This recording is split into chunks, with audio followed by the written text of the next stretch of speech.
This is ExpediTIously. I am T.I. Now, the following experience is not a test. The conversations and stories expressed on this podcast are meant to be an expression of purpose and truth. This show, properly entitled ExpediTIously, is a free exchange of ideas and opinions. No judgment, no preconceived beliefs, no fear. You're encouraged to share your thoughts and ask any question as long as it's done with respect. And that's through true love and respect for others that we will change the world and speak truth to power, one show at a time. Now, without further ado, this is ExpediTIously. I'm T.I. Harris. Hey, so what's happening, man? I'm Tip Harris, the host of ExpediTIously. Welcome. On this particular episode, man, we have a very special guest, very important person, a man of my own heart, real solid dude, man, that I've been the same way ever since I met him, man. Always motivational, always uplifting, always positive. He is a best-selling author, host of a very successful podcast called $1 Million Worth of Game, and a motivational speaker. He turned 20 years of incarceration into a path to lead and motivate others. He didn't allow his surroundings to limit his growth. He told himself he wasn't in prison, he was in Princeton, and took that to heart, reading and learning as much as he could. Now, when I did my little time, I did wino time compared to him. But I told myself, I can either do this time or let this time do me. And I made sure that I took every moment I could to motivate myself and others. So I was prepared for my release, and he did the same thing. He's an author who writes from his life experiences and shares all he's learned from his hard lessons with others. He has lived experience, not theory. An entrepreneur who believes nothing can stop you but you. And a motivational speaker who shares his hardest moments to motivate others. From the streets of Philadelphia to the biggest microphones in the culture, his voice carries weight because it carries truth. No shortcuts, no excuses, just growth, consistency, and elevation. Please welcome my partner, Wallo, to ExpediTIously. My brother, thank you. What's happening, man? I want to start off by thanking you, right? So For what? years ago, I run into Tip in Boston. We in Boston, we connect for the first time, but he was already showing me love on social. I come home from prison, I'm doing my thing in social, he's showing me love. So he gave me his number. I don't really like to call people, but one day, I think we was talking in the DM, and they said, hit me up, man. They called me, he's like, what's going on? And you might don't remember this, but I'm driving through North Philadelphia, I'm talking to you, and I'm like, he like, damn, so what you doing? I said, man, I got to turn it up, man. I got to turn it up some more. He told me, what you need? What you trying to do? I said, man, I got to get the camera crew. I got to get this, then the third. You said, no, you cool. You said, you just kept saying, you all right. You don't need all that.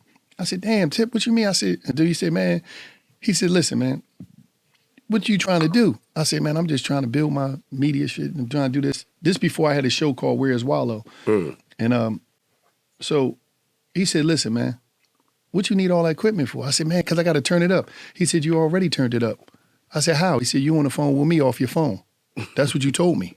You said, I'm on the phone with you, and I met you from using my phone. He said, Wallo, you was using your phone. That's how your message got out to the world. What you overthinking this shit? Just go ahead. So I said, damn, you right. So I hung up with you. I grabbed me a better tripod, and I started a show called Where's Wallo, where I would go and just interview people with my phone. And he's one day I called him. I said, yo, man, he said, man, come down. I think you was speaking at Morehouse this day. At the Morehouse, we went to, it was a condo downtown Atlanta somewhere. We had to get on the elevator. Nice joint. We sat there and we just did the interview off the phone. That day, I don't even know if I had my tripod. I think I was holding the phone. I'm holding the phone because I forgot it. And he's sitting on the couch and we kicking it. That's all we kicking it, right? And you had like an assistant, something, I don't know who was there, but we kicking it.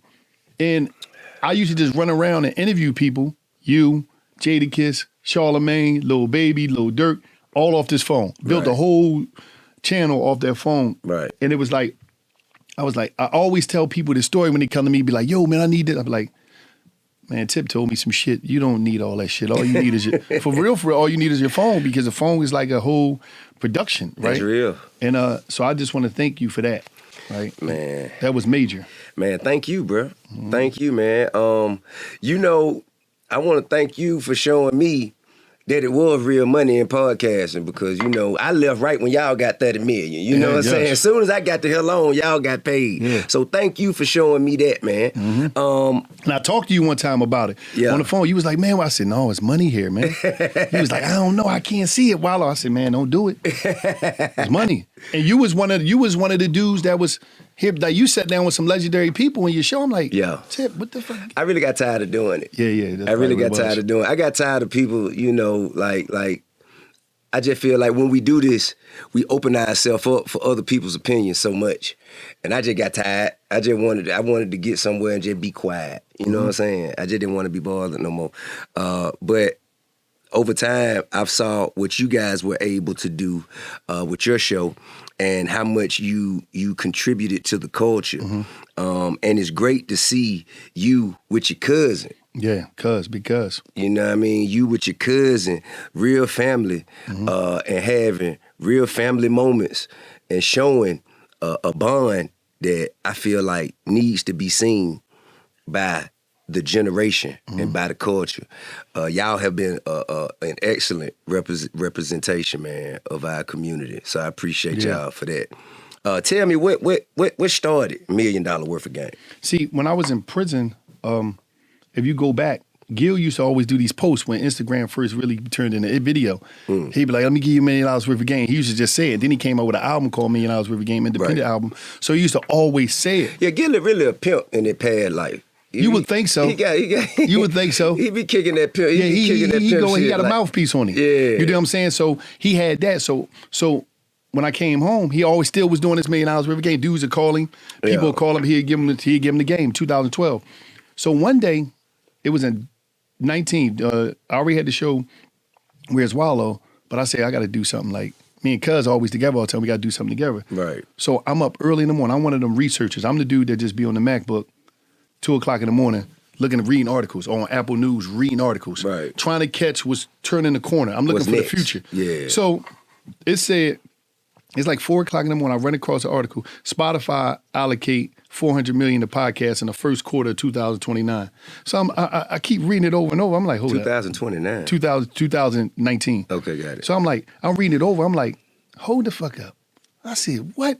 So only people I knew when I thought of podcast was Joe Budden's, Taxstone, Nori, like a couple people, right? But I was like, all three of them is different. They had their own lanes. Tax was in jail. I researched Combat Jack. But I said, there's nobody servicing. There's a space missing.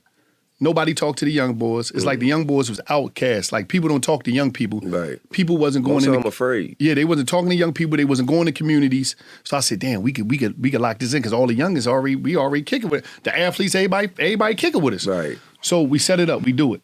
I called him, but first I had to wake him up because he was asleep. He said, nigga, what you want, man? I said, listen, bro, check this out, cuz. I sent him the article, and I knew he checked because he called me back immediately. He's like, yo, what we got to do? I got the logo done that day.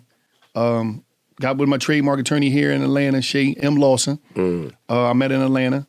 Got with her trademark. We started it it was on from there.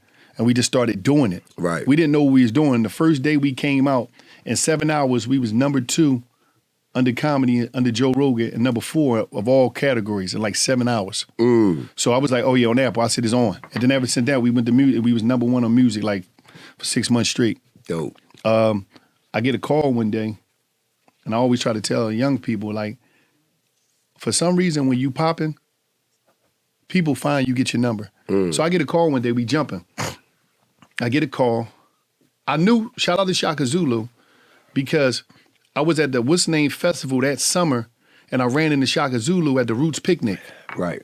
Shout out to the Roots, you know what I mean, Picnic, Live Nation Urban, all that, Sean G. I run into him. He like, man, you know Gilly, like man, you know he was staying down in Atlanta one time. That's like my family too.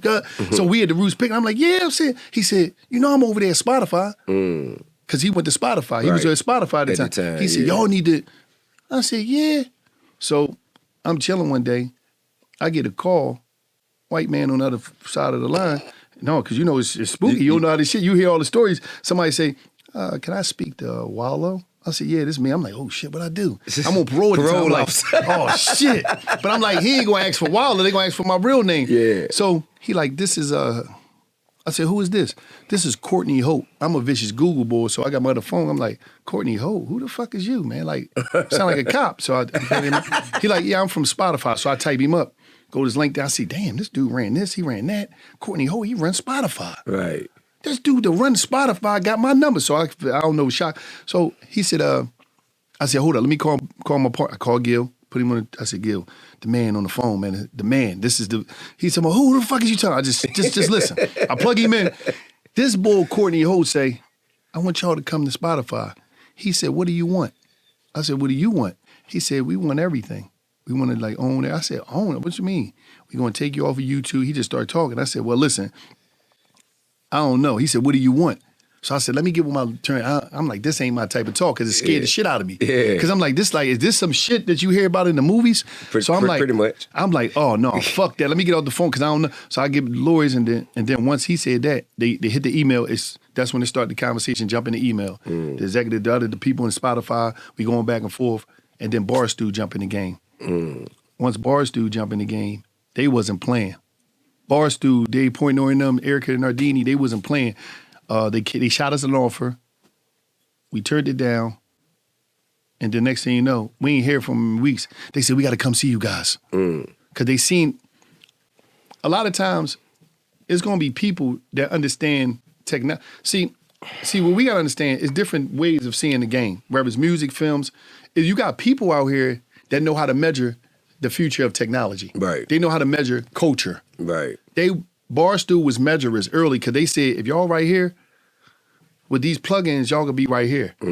I know y'all gonna go. They said, y'all, we gotta get in this. We can't let y'all go. So they came down to Philly.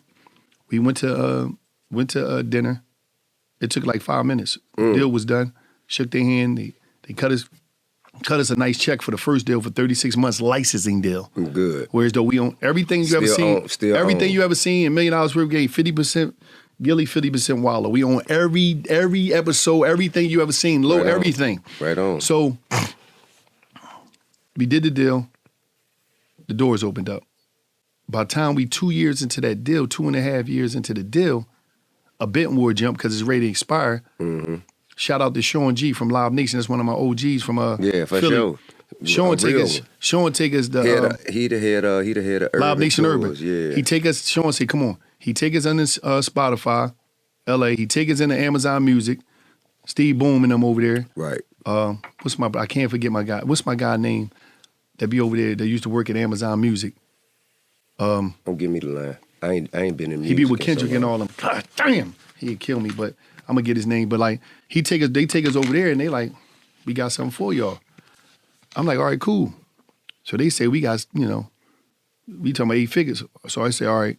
We go back to Barstool, probably 3 minutes. I told Erica Nardini at the time, she was the CEO. She said, oh, no, we gonna give you $5 million more. We let's do it right here, Wallo. I shook her hand, bet. We done. Gil shook her hand. We ain't gotta keep doing this because we already at a place that's familiar, whereas though it ain't all these extra deliverables. Yeah. It's like y'all be y'all. Right. We gonna go ahead and monetize it based off of the sales, and we gonna do it from there. Man,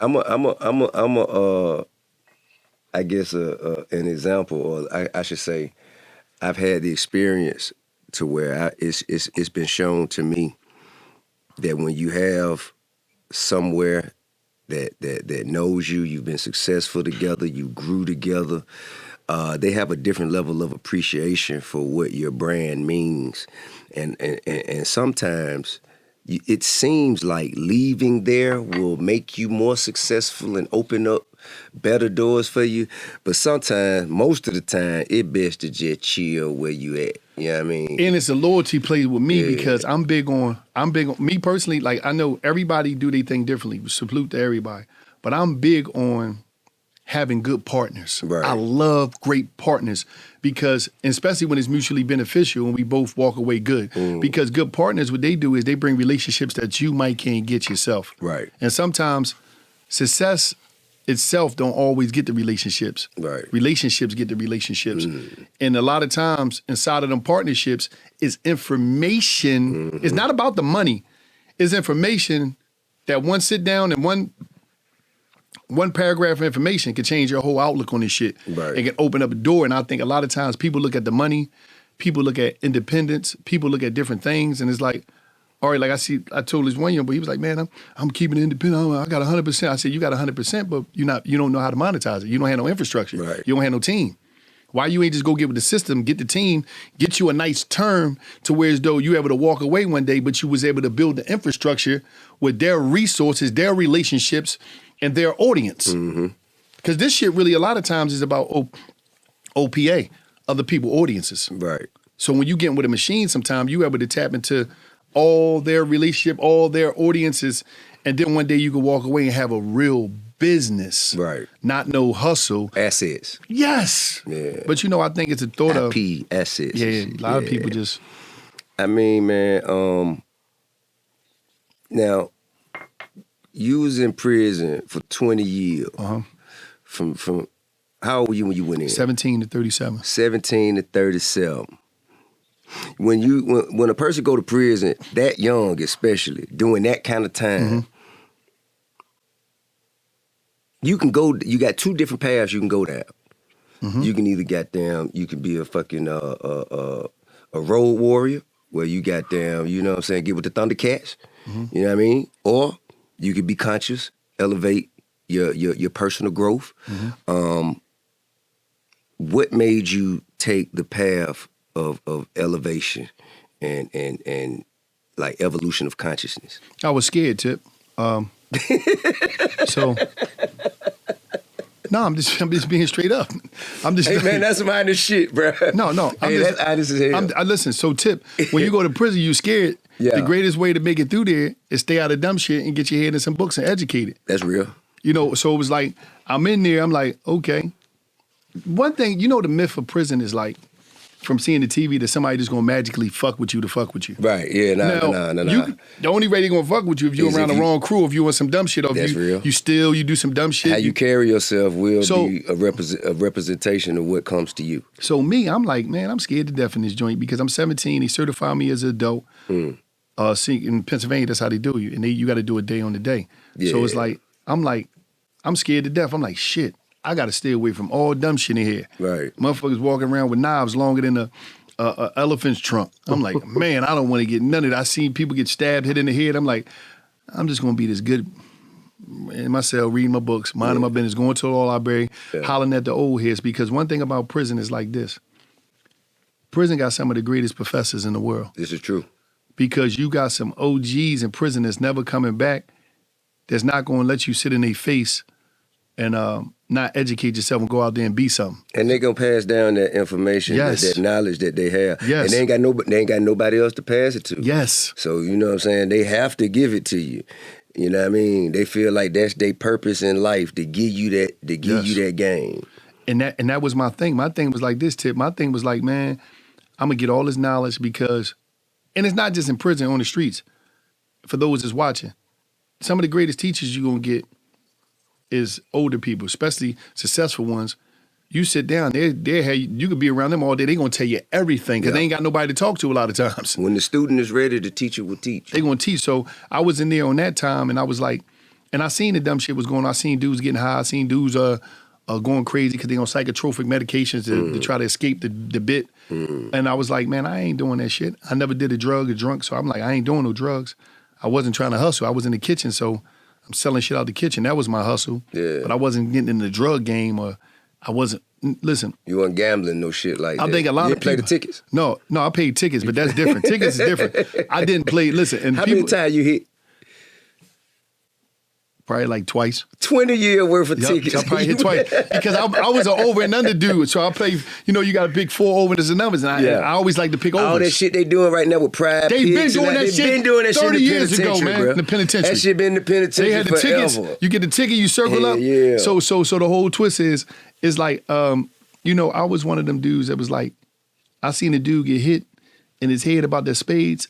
To this day, I don't know how to play spades, man. What? I said, I don't never want to learn how to play spades. Fuck that shit. Hey, hit the nigga in the head with the... Yeah, man, he hit the dude in the head. With the blade? No, he hit the head with a lock and a sock. And it was like, I was like, oh man, that game ain't that important to me. So I never learned. Me and my old lady serious about this shit. That spade shit ain't no joke. And that's why everybody be like, you was in jail. You don't know how to play spades. I said, I never learned. It wasn't worth it. So you ain't play nothing in jail? No, I played checkers. Checkers? Hold. Let me explain something to you. The old heads got the big master board of checkers. What you mean master like, board? That joint, it ain't the regular size. It's like bigger, and you got a bunch of pieces, and you jump backwards and forward. Like is it crazy? Once you get the double king, it's a crazy game. So I used to play with the old heads with that because they old heads. They not young boys. So you ain't get into the chess. You ain't get the chess at all. No, I ain't even getting into that either. They get rough about that too. For real. So I said, fuck all that, man. I'm not dealing. I ran the poker table. Poker, that's money. That's a gamble. You was gambling. Yeah. That's the big gambling table. That had passed my time. The gambling, that's gambling. Yeah. Yeah, I lost a whole bunch of days just sitting at the poker table. Yeah, they be there from sundown. The time they pop that lock. Yeah. Load my blanket on the table, get my chips. You up. That's how I did my time. Okay, so you go in there and you educate yourself. Did you have in mind what you wanted to do when you got out? No, see, I just knew I wasn't coming back to jail. I had a lot of stuff, but one thing that really where I got a lot of game from was Anthony Bourdain. I was in jail watching Parts Unknown, No Reservations, in a layover, and I seen Anthony Bourdain, and that was the first time I ever got on a plane in my life was with Anthony Bourdain. I was watching, I was like, this dude. And I'm like, this dude used to shoot dope. I mean, he used to be on Hand Run. He got his life together, was a chef, New York Times bestseller. And he just went around the world. So I used to sit there and watch his shows religiously. And I was like, hold up. Like, it's a big-ass world out there? Because I go down before the phone. Right. So you got to think about it. What year you went down? 1996. So you got to think about it. You got to think about it. Before the phone, everything was prehistoric. So when you go into prison, you only know from the day you went. Right. So it's like the fact that I'm looking at this, I'm like, what, this dude all over the world, man. We could go all over the world. Yeah. And then when dudes come into prison, and I'm getting new game, because I used to have this thing called the Book of Life where I write anything down. Like when people come to jail, I will interrogate about the free world. Like what's going on? So when dudes telling me, yeah, man, I went to here. I said, how you do that? How did you get on the plane? Man, a credit card, man. I got the credit card. You got a credit card. So I'm just writing anything down so I can research them when I get out. Because I'm trying to learn about life. That? Yeah, I still got the Book of Life. They seen that. I seen it on Instagram. Everybody know about the BOL. Yeah, everything is in there. I wrote everything down. Damn. So it was like, I would ask people questions, and I used to be amazed because it was like everybody coming in, but everybody coming in talking about the street shit. I was like, I know every street story already. I know every street lie. Yeah. I heard every tough dude story. I heard every money getting story. I know you had, all right, man, I know you had a purple Bentley helicopter out there, man. All right, cool. You had all the money. You had all the drug money. Fuck it. I heard all them joints. But you got a public defender. Yeah, you know them boys. I mean you had all the money, got a public defender. Yeah. Okay, cool. So I knew that. So I'm just like, that information was the most important thing that I learned from Anthony Bourdain was that the hood lack exposure. We don't see outside of the hood, so we don't see the possibilities of who we could become. So I'm looking at Anthony, I'm like, all right, when I get home, it's on. I said, when I go home, I'm going everywhere I could go, man. Bus, train. And one of the places that I wanted to come so bad was Atlanta, because I said, and I'm going to tell you why. Every show that I watched in jail, after it went off, it was shot in Atlanta. It was shot in basically down Georgia because the Georgia Peach come up. Yeah. Every credit. So I'm like, it's popping down there, man. I'm looking at the reality shows and all that shit. And I'm going to tell you, man. Yeah. The first chance I get, shout out to my brother Saif, for my brother from another mother. He was living down here, Alpharetta, Georgia. So living good. Yeah, my homegirl Nadia was from Philly. She was living down here too. So she came through up Philly one time, do some hair. She came through the block. She's like, Wallo, come down to Atlanta. I was selling these shirts called There's Always Money in Philadelphia. He's like, get something done and say Atlanta. I said, all right, cool. So I said, I'm going to come down there. 2 weeks later, we drive from Philly to Atlanta, and I was on Peter Street, right there next to, she had a store, a consignment store right next to Pee Wee Longway Studio on Peter Street. Peter Street was jumping. 2017, that shit was jumping. That shit was like Beale Street. It was everything. They had the restaurants down there. This before 2 Chainz even had this restaurant. Yeah. It was a cigar shop right next to a joint. Yeah. It was hairstyle. It was popping, right? Talking about like 255 pizza stores, clothing lines. Slice. It was jumping. Yeah. So listen, I'm down there. I'm like this, and I'm like, I never forget. I was writing my old cellie a letter on Peter Street, and I was just describing this shit. I was like, yo, man. And right across the street. Hold up, so you was still writing your silly? Yeah, my silly chip. You still keep... No, I deal with him through the West now. I paid his lawyer. He ready to come home. Okay. He ready to get out of jail. I paid the lawyer nice. So he's on his way home That's as we speak. Bro. As we speak, he's on his way home. As he speak, I paid about like $45,000 for him and his brother. They sell me. They coming home. Both of them coming home? Both of them coming home. They was on the same case. What got him out? This lawyer paying the lawyer. So wait a minute. So you saying they just been sitting there just because they didn't have enough money to pay? No, they was already in the court system filing this shit, but they had a court appointed attorney. Yeah. So I came and got the real. When she told me I came and got the real boy. So is it some loophole shit? Or? It's like loophole shit. Like, they wasn't tried correctly. Right. See what I mean? Right. I don't. With the crime, I ain't really get into that. But it's like they wasn't tried correctly. But whatever the case may be, I'm on Peter Street. Sitting there, is jumping. People running, and I wrote him, and I was describing that shit because right across the street, it was like VH1 studio or something. I had to see a bunch of people from the reality show going there. Right. So I'm telling them, like, yo, man, you remember Homegirl? I just took a picture with her. I'm ready to see you. Because I'm like, I'm just, the thing that was about me is that I never lost my imagination, and I never became cool in prison. I never killed the fan in me, meaning I didn't think I was too big for the program as a fan. So when I seen somebody, I gave them their props and I saluted them. And I need to take a picture. Like, come on, I got to send this back up. So I'm standing there, and one of the dudes that came by, my man Carbon come through. Carbon 15. He pulled up on me because he knew Gil. He bought and he buying the shirts for me. And it was crazy because he was the first one to buy a shirt and just give me conversation. He brought a couple people through. He drove me around a couple places. I'm like, damn, man. And me and him became tight because that day that he supported me, he was like, damn, this dude, and he just showed me different things in the land. He's like, no, go here. And one time he took me to, he had took me to Lenox, right? And when he took me to Lenox, I was like, I couldn't believe that shit. He said, man, come on, we out. I said, no. What was so unbelievable about Lenox to you? I never forget, I had my tea. I stood out front of Lenox. Because when I came out of Lenox, I seen black people going to cars, but I'm like, is that valet? Like, that's dude car? This was the first time I seen black success on a whole nother level in my life. Because I come from a city where it's poverty stricken. The East Coast, Philly is poverty. So I'm like, hold up.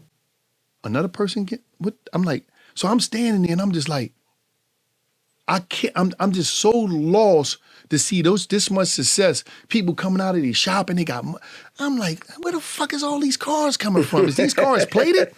Like, how is this shit hot? Most of them were stolen. Listen, they flipped numbers. I'm sitting there and I'm saying to myself, like, Atlanta, in 2017, Atlanta was different than what it is now. It was totally different. That was before the influx of people came down here. It was it was a beautiful place. People getting money. I'm saying people telling people, damn, that's some nice sneaks you got. I'm like, hold up. People talking, what the fuck is going on? I'm a little lost because the hospitality, the mannerism, the respect, just showing people love, that wasn't, so I'm just. But you from the city of brotherly love. That's the name. So it's like, that's the name. It's a good people there, but it's like shit happened. But it was like, so I'm sitting there and I'm like, this shit is unbelievable. It was so motivational, and I needed to see that because what Atlanta did for me is what a lot of people need, and they don't get a chance to see when they come home. What's that? Atlanta washed my eyes. Washed your eyes. When I came home and I was back in Philly, it was foggy. Because poverty made it foggy. Right. But when I came in here, it was a splash to say, look at this. All this is possible. Everything is possible. So I was like, it's on.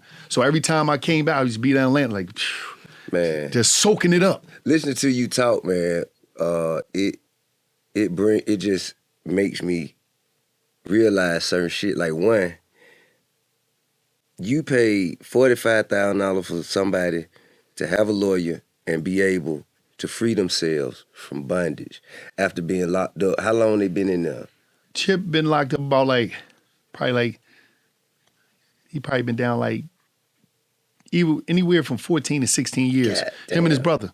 Okay, so just imagine how many people who could come home if they just could afford the attorneys to do the work, file the papers, and just get them in front of somebody who could see it and see that there's been a travesty of justice.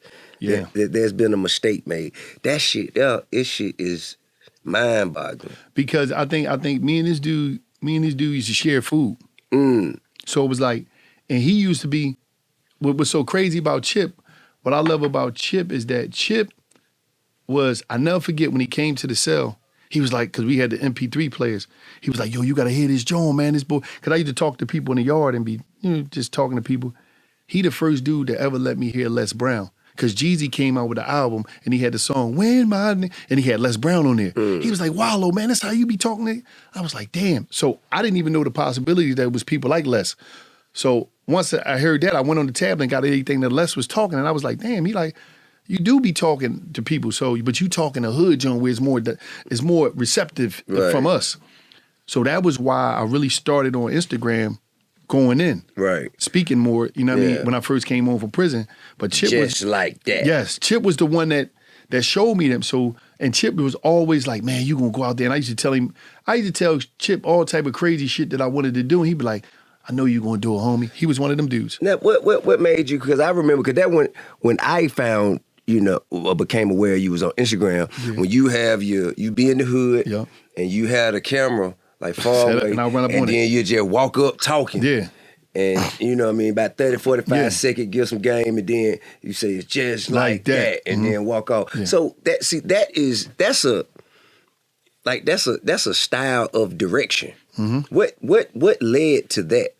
I knew I needed a tagline, and I knew I needed to battle with the attention. Because a lot of times you ain't just see me that, you see me running to it. Right. You might see me on the ground. I seen you doing push-ups in the rain. You see all that shit. Because I did it in Atlanta. Because what happened was this whole thing is about, when I was in jail, I studied commercials and I studied marketing, and I realized that most of commercials is made for marketing agencies. Because I used to love commercials. My son used to be like, why are you always watching commercials? I'm like, no, hold up. Why they got Mary J playing in this joint? It's targeting the African American community. Because that same joint on the Spanish channel, they got that same commercial, but it's somebody Spanish. Oh, okay. So who done that? Why that Big Mac look like that? My Big Mac never looked like that in life.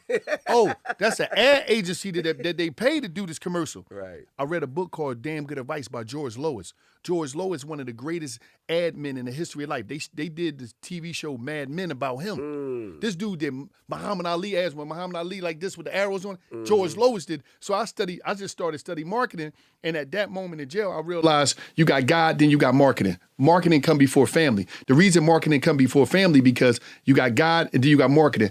Marketing is everything that somebody told you in your life, what you believe, how you eat, your religion. It was marketed to you by somebody. So I realized, oh shit, I'm gonna be a marketer. Marketers dictate everything.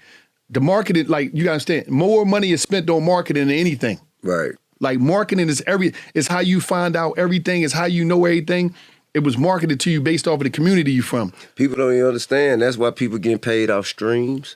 That's where the podcast money come from. Marketing. That's where the motherfucker who doing the streaming, what is it, the shit on Kick. Yeah, kicking it, Twitch and all the kind, all of them. All that shit is because of ads. Yup, ad dollars. You know what I mean? YouTube, ad dollars. Yeah, all commercials, that shit. and when I came in the game early in the podcast, I used to tell dudes, because dudes be like, why they got them ads on? I don't like the ads on. Nigga, that's the money. Like, bro, for the commercial, we watch ads our whole life. When we watched the Cosbys, when we watched Days of Our Lives, with General Hospital. And we didn't get none of the money. No, you had to watch the ads. Right. And so it was like, you learn that, and then reading up at the same time, understanding legendary people like Byron Allen and what he did. Shout out to him. He just knocked McDonald's in the head. Knocked them for some bees, didn't he? Yeah, because they was playing with the advertising money when it was concerning black content. Right. And he went in there and handled his business. And shout out to Charlemagne. Charlemagne put me on the phone with Byron. And Byron told me this. He said, Wallo, he said, you got everything that you need right now. He said, there's trillions of dollars out there looking for a home. He said, the content, because, Charlemagne called him one time. I was like, I got to talk to Byron. We talked. He's like, the content that you got, the team that you got, the lack of, you don't need a big overhead. He said, listen, I want you to take your content. You already own the IP, and I want you to place it. I want you to park your content everywhere with different companies like the NFL. He said, because what that's going to do, that's going to make everybody else want to deal with you. Right. He said, you notice how the NFL is everywhere. They got a bunch of logos. They park. He said, long as you do that and continue to grow your stuff, you're going to be cool. Don't worry about nothing. It's trillions of dollars looking for a home. You're going to be all right. So it was like understanding what Byron doing, understanding ads is everything. This is not, you don't have a show if you don't have no advertiser. Where's the money coming from? Right. Like, where's the brand deals? Well, that's a subscription. You get subscription like too. Netflix. Yeah, Netflix. You can get that, but still, it can be ads still because it's like this. This how it go. It's like you got your podcast, ExpediTIously. You got that, but then you also got Tip Harris. So it's like, okay, we got brand deals for this. If I'm looking at your podcast, I'm saying, okay, you got a microphone deal. You got a condom deal or a men enhancement deal. You got a sports betting deal. You got a motor vehicle deal. It's so many deals that you got within this podcast space. And then you got the activation. So you might do a deal with like, damn, you might advertise for Live Nation Urban, but like, listen, I'm gonna do a deal where y'all gonna be official sponsor or United Master might be the special sponsor because you might be doing, and you always say, all right, the deal gonna be. It's very similar to my 25% lawyer, and that's how I actually got back in it because somebody just approached me. And, you know what I'm saying? You know what I mean? Wanted me to represent their personal injury law firm, and you know, and that's what introduced me back into Expedition. Law firms, all that type of stuff. So it's like, it's so many different ways to get this paper. I just think people just got to sit back and look at it. Right. Everything that you could think of, everybody is looking for marketing. You just got to find the best partners that make sense for your direction. And that's how this shit go. Now, we talked a lot about, about your time away, but I ain't never asked you, what was your charge? What you got? 2 robberies, 2 firearm violations. Huh? 2 robberies and 2 firearm violations. I had 2 gun charges and 2 robberies. I mean, what like in one weekend? No, 2 different. I could court 2 different cases. Okay, got it. So I court you 2 was on different bond cases. for one, then you caught another. Court 2 different cases. Went to jail for a little bit, did some time. They let me out. I went back because I courted the same case. And in Pennsylvania, they don't fuck around by no guns. Robberies damn near worse than murder. Damn. How much time they gave you? 19 and a half to 52 years. 19 and a half to 52? How the fuck you get a gap like that? So what happened is... And that was your first charge? No, that was like, I was getting locked up my whole juvenile life. So, okay, got it. So they charged me, once they charged me at adult, that shit don't matter. So they like, you got felonies, you's a dickhead, you gotta be adult. Man, you know right from wrong, you're a dickhead, period. So I'm like, all right, you right. So like that's why I wasn't mad in jail, because I didn't go to jail because of the system, the white man. I went to jail because I did some dumb shit. Your bad decisions, yeah. Period. Yeah. So that accountability will take you farther than most people. Man, I wasn't mad in jail. Dude, some of the OGs were like, you the happiest nigga in jail now. I used to be in there laughing, joking all the time, talking shit, because I knew that I wasn't in a position to be mad at nobody but me. And plus, I was going home one day, and dudes in here got 40, 50 years in and ain't going home. So it was like, but what happened is, in Pennsylvania, you got a minimum and you got a maximum. The minimum is you got to do 19 and a half years first to get home. And then you got to walk the rest of it off. The 30. So it's like, at the end of the day, when I came home. So it's really more like 52 years, 52. Do 19 and a half. Yeah, to get home, but you could do 52. If you go enough. They don't got to let you go. Yeah. So parole is a privilege. It's not a guarantee. So I come home, I'm on parole. I'm home for like 7-8 years. I go and see the pardon board. They let me off. Because I was supposed to be on parole to 2048, October 29th, 2048. Damn. But who gonna fucking do all that time? God damn. Walk on out here in the free world. That shit is unheard of. Yeah, but shout out to Governor Josh Shapiro. Let me off. He gave me a pardon, so, you know. Damn.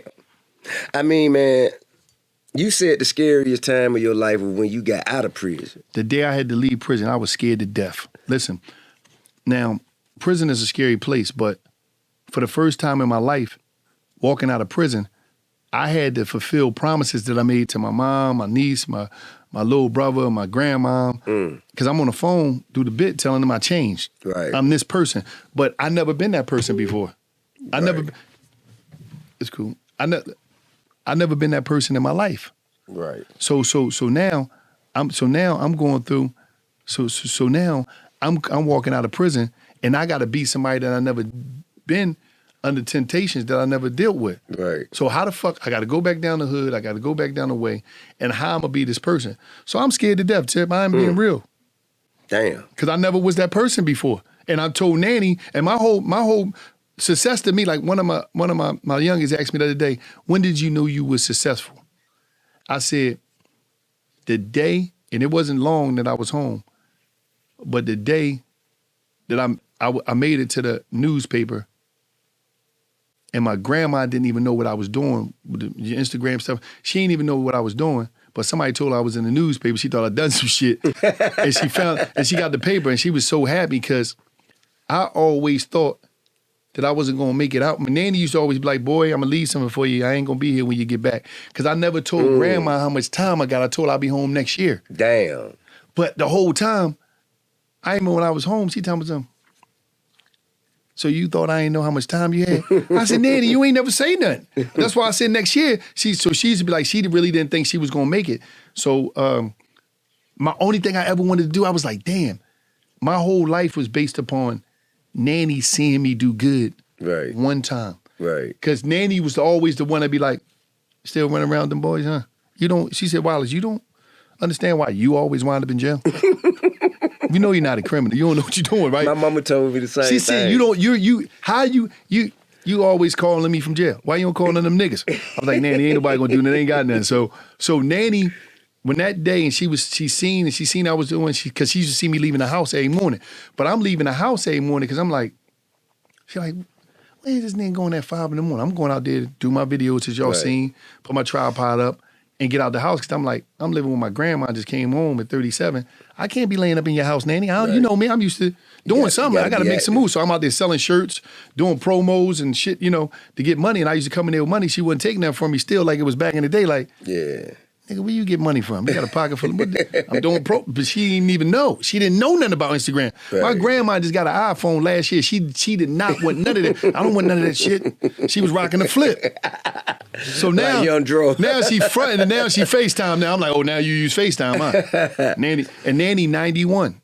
She 91 years old and she just like, but I told him, and I said, I bet she proud. Yeah, I said, when she was proud of me, that was more than anything. Money, all this shit don't mean.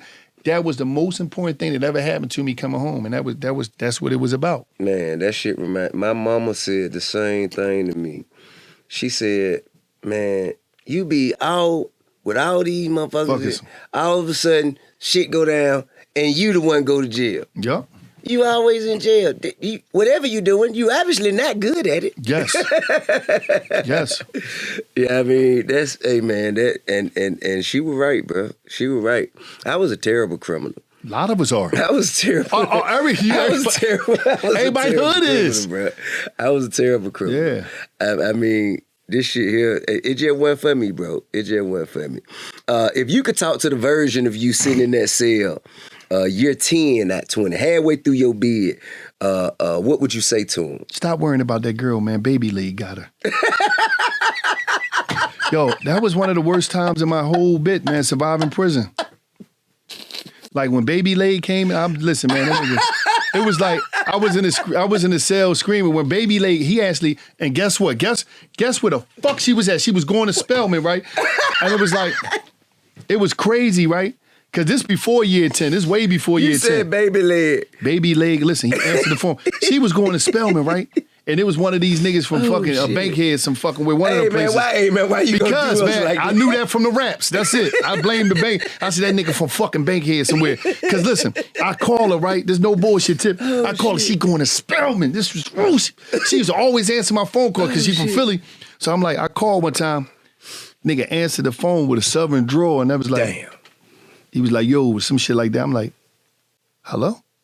Because why is you answering the he could have spared me that day. You didn't have to answer her phone if she wasn't in there, and it's a jail call. What the fuck is like, I was so mad, like, why the fuck did you answer her call? Because I'm like, I said to myself, so when he answered that joint, I'm like, my heart just was like, that shit started running out of my chest. I'm like, hello? He like, yo, who this? I'm like, this Wallo. I said, I ain't gonna say her name because she married somewhere, like in Boston somewhere. I said, is such and such there? Oh no, she ain't here right now. She handling something, right? So I'm like, is she? I'm saying in my mind, she handling something. Is she really fucking she handling? What is she, like, both hands? Like it's his hand free? What the fuck is she handling? So I'm in there, I'm like, damn. All I'm thinking is some boy with an Atlanta Brave hat with some gold in his mouth, man, up in the fucking crib, I swear. Because she down here and smell. So I'm like, this is when I first get into it. I'm like, all right, man, tell her I call. Yeah, I took, click, he hung up. I went back to the cell, threw the towel up, and I just, man, you remember my man, you remember Cuban Gooding on Boys in the Hood? Yeah, when he was swinging in the when hood? He was fighting the air. I'm in there fighting the air, man. I'm sweating, I'm tearing up, I'm emotional. I'm just like, damn. Like, I knew Baby Leg had. I said she did. And then did you talk to her again? Yeah, I talked to her again. But you know what was so crazy about it? What? I try to keep it so player, like I ain't gonna ask about it. Yeah. And she ain't say nothing about it. So I'm like, damn. I was hoping she was like, yeah, that's my cousin, or that's somebody, like, that's my friend. I was like, man. She said that was her friend. She ain't say none of that shit. She ain't say nothing. She just like, you all right? Yeah. I miss your call, but yeah, this. I'm like, damn. I had to still, and then she disappeared. Not but too you long had 20 years, bro. What you thought? You know? Niggas is selfish. Niggas don't be caring about how much time they got. You think that's your girl? She supposed to catch a phone call. You know what I mean? You think she gonna you hold it down? I mean, a girl would probably give you 5. Yeah, but at the time I'm young, so the old heads ain't give me the game yet of understanding. No, you just supposed to be a friend. Yeah. Write the letters, catch the call. She gonna vent out to you. She gonna go through multiple relationships a year, fall back. Every time she get hurt, she gonna come up and visit you. Yeah. I didn't know that shit at the time. So I'm in there, I'm trying to be in love and be all, I'm writing these long ass, Aaliyah said 4-page letter. I was writing 40-page letter, the long legal, the long joints, the legal. I'm like, man, I was going crazy because I write on top, mood, the song. You know what I mean? Mood, song. You just write all that shit. Yeah, what? Chilling. I'm chilling, thinking about you, baby. So you song. You setting the mood. Yeah, I'm setting you the mood. You tell her what time it is. And then I would write stories about how we went out to eat and all this shit and love making all this shit that really happened or no, shit you imagining? Your imagination is everything in prison. Tip. I'm listening. And then the old heads used to give me the tape. So I got put up on my step-pop back in the day. He used to always play the Delphonics and Stylistics. But then when I got to jail, Blue Man, the old heads used to have all the cassette tapes. We had cassette tapes back then. So, man, I put one of them Jones on. Didn't I blow your mind this time? Didn't I? Right, my joint. And then the other joint, what's my other joint from Delphonics? Baby, why you break your promise? Baby, why you break your promise to me? I'm writing it. If I had a dime for every time I dreamed about you. I'm writing my joint. I'm writing my joint. I think I'm Iceberg, man. I got my pen. I thought I had a lethal pen. Shit. Whole time she wasn't even reading that shit. Baby Leg was in the house. Baby Leg was big stepping. He was stepping before dudes was talking about big stepping now. He was stepping on. He had a big doom. I'm like, this nigga killing her. She nasty. I know he killing her. I'm like, damn. And you knew it before you went. You knew it before you went in. But you don't think about it when you're on the streets, man. Yeah. You don't think about your girl getting slayed, man. Shit, man. Getting slayed and sprayed. Slayed and sprayed. I ain't think about none of that shit. As hell, I was hurting, man. Hey, man, but how long were y'all together before you went to prison, bro? About like 4 months. But you don't know no better. You young.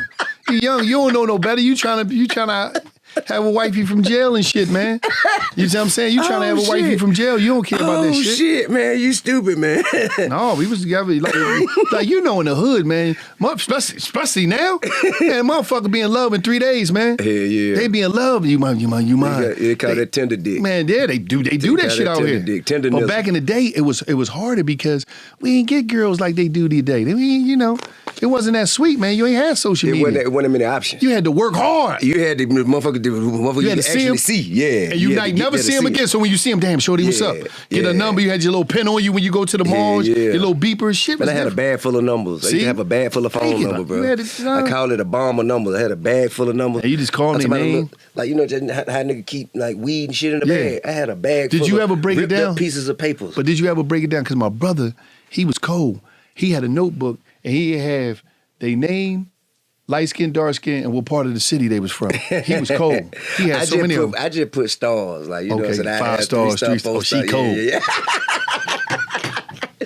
Yeah, man. Yeah, man. But you know, the stars weren't really necessarily based on sexual performance and nothing like that. It was just based on what they would be willing to do. You know what I'm saying? Like 1 star is like, you know, I can call and we can talk. You know what I'm saying? 2 star is, you know, I might be able to call her, ask her for a ride somewhere. You know what I'm saying? Major. 3 star, she'll bring me something. She'll come to the trap, drop off, you know, a plate of chicken wings or something. You know what I'm saying? Yeah. 4 star is I might be able to go spend the night at her house. You feel what I'm saying? You had some stars. Yeah, I had stars. That was my little system. You know what I mean? Mm-hmm. You and I, we have many things in common, man. But one of these things is we both have a passion for reading. Yes. You know, I admit I don't read half as much as I should, but you know, it's still something that I hold in high regard. I know how important it is. Was the desire to learn always in you, or is that something you discovered in prison? Prison is prison, man, because books, you know, the OGs hit you with some books that'll change your life. Yeah. You read Behold the Pale Horse? All that. Spook that Sat by the Door. Yeah. The Message to the Black Man, How to Eat to Live. What about From Superman to Man? I ain't read that. Okay. But it was so many books in there. Especially when you in there, you can sit back and the books take you out of prison. Yeah. And then I remember The Alchemist. The Alchemist, nigga. I was there. Listen, but dig this though. I'm gonna hit you with some that was like classics in the joint. The anthology of Donald Goins and shit like that. I ain't do those. Donald was cold. I had to because I did one. You know what I'm saying? I had to because one Pimp. But yeah. No, that was Iceberg. Oh, okay. Iceberg Slim. But Donald Goins was the greatest. Like I'm saying on the aspect of like.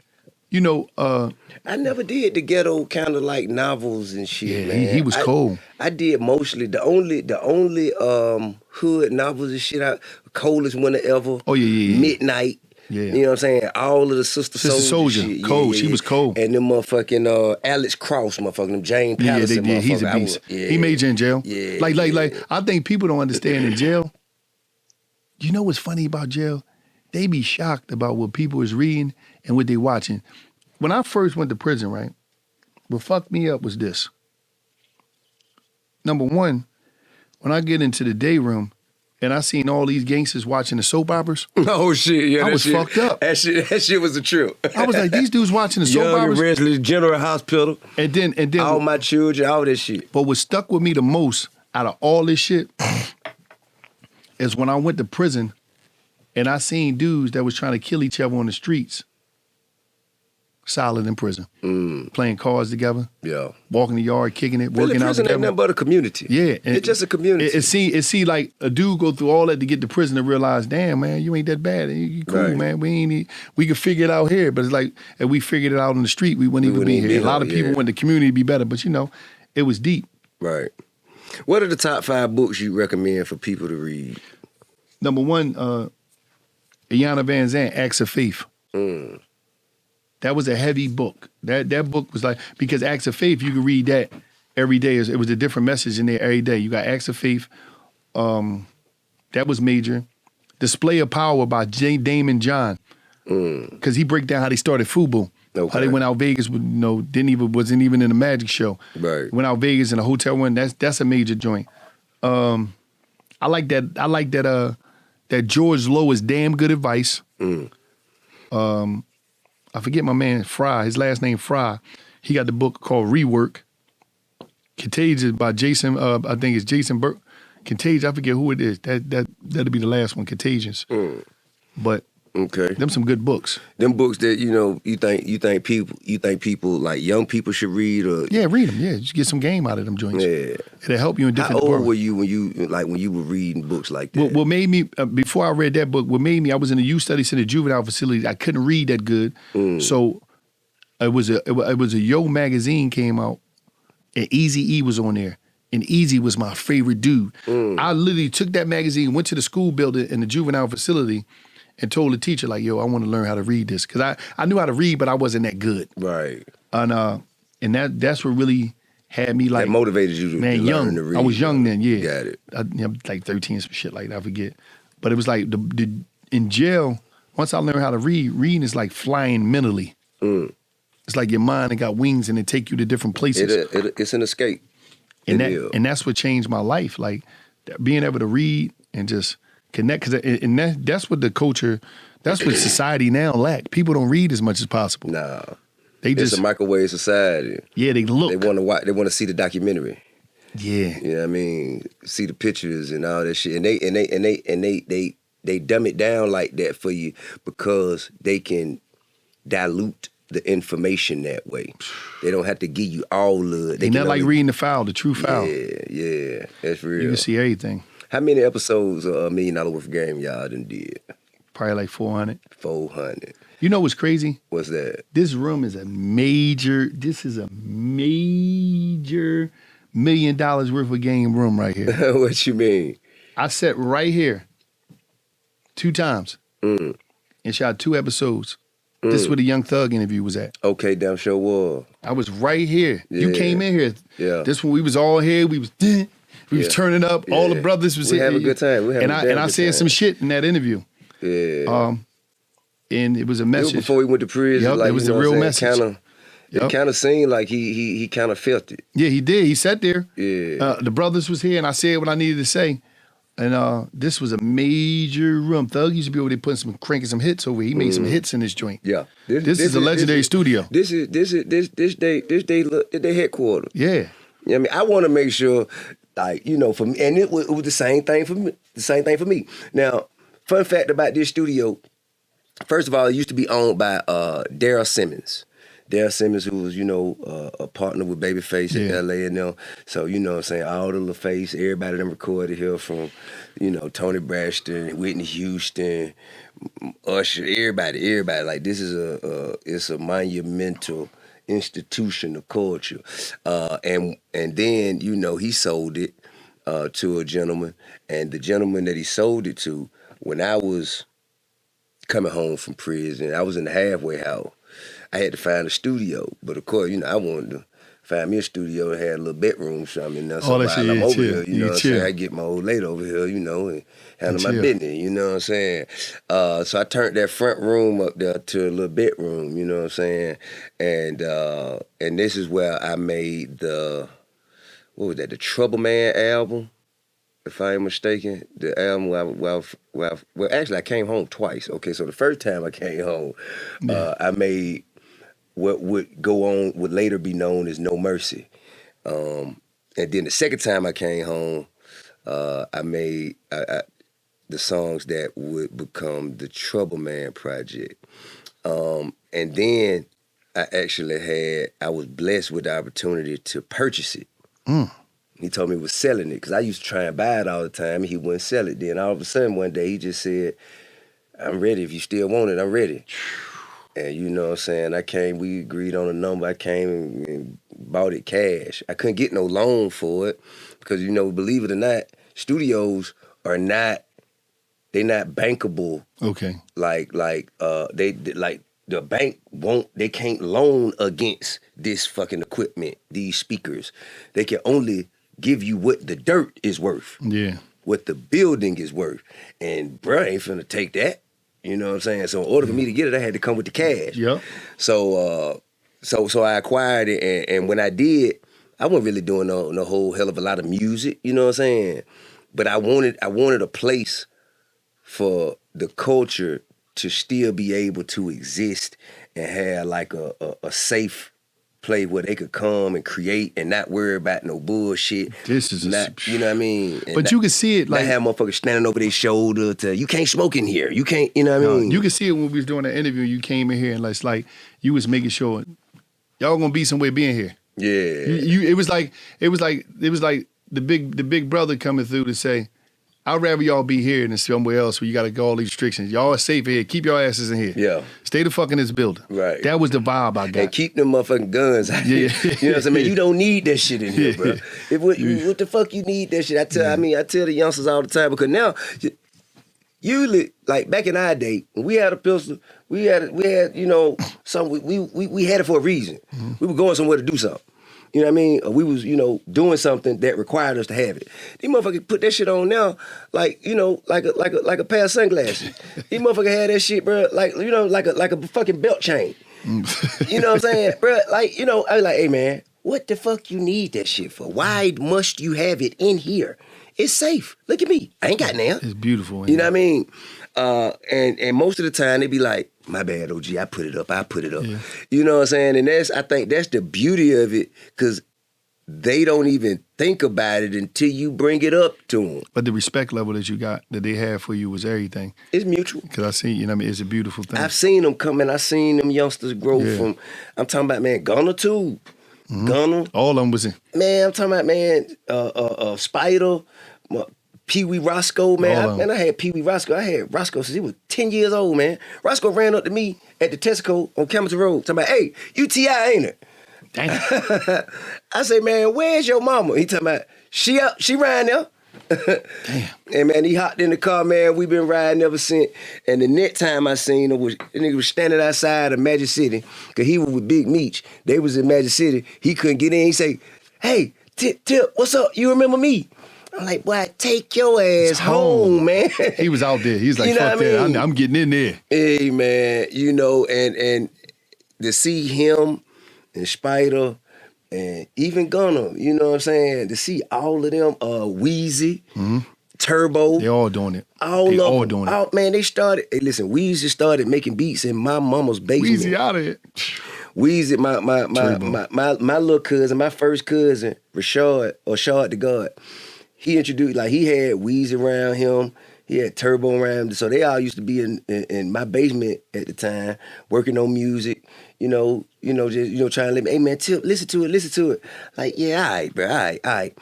Them niggas went on to be some of the biggest producers, producing some of the greatest shit that the generation could ever behold. And it's always, for me, I just always wanted to be a motherfucker where I could offer a game if, for motherfucker looking at a contract, don't know what it say. I could be like, nah, don't do that, man. Make sure you know what I'm saying, go get you a lawyer. Let me introduce you to a lawyer. Yeah. Let me take you.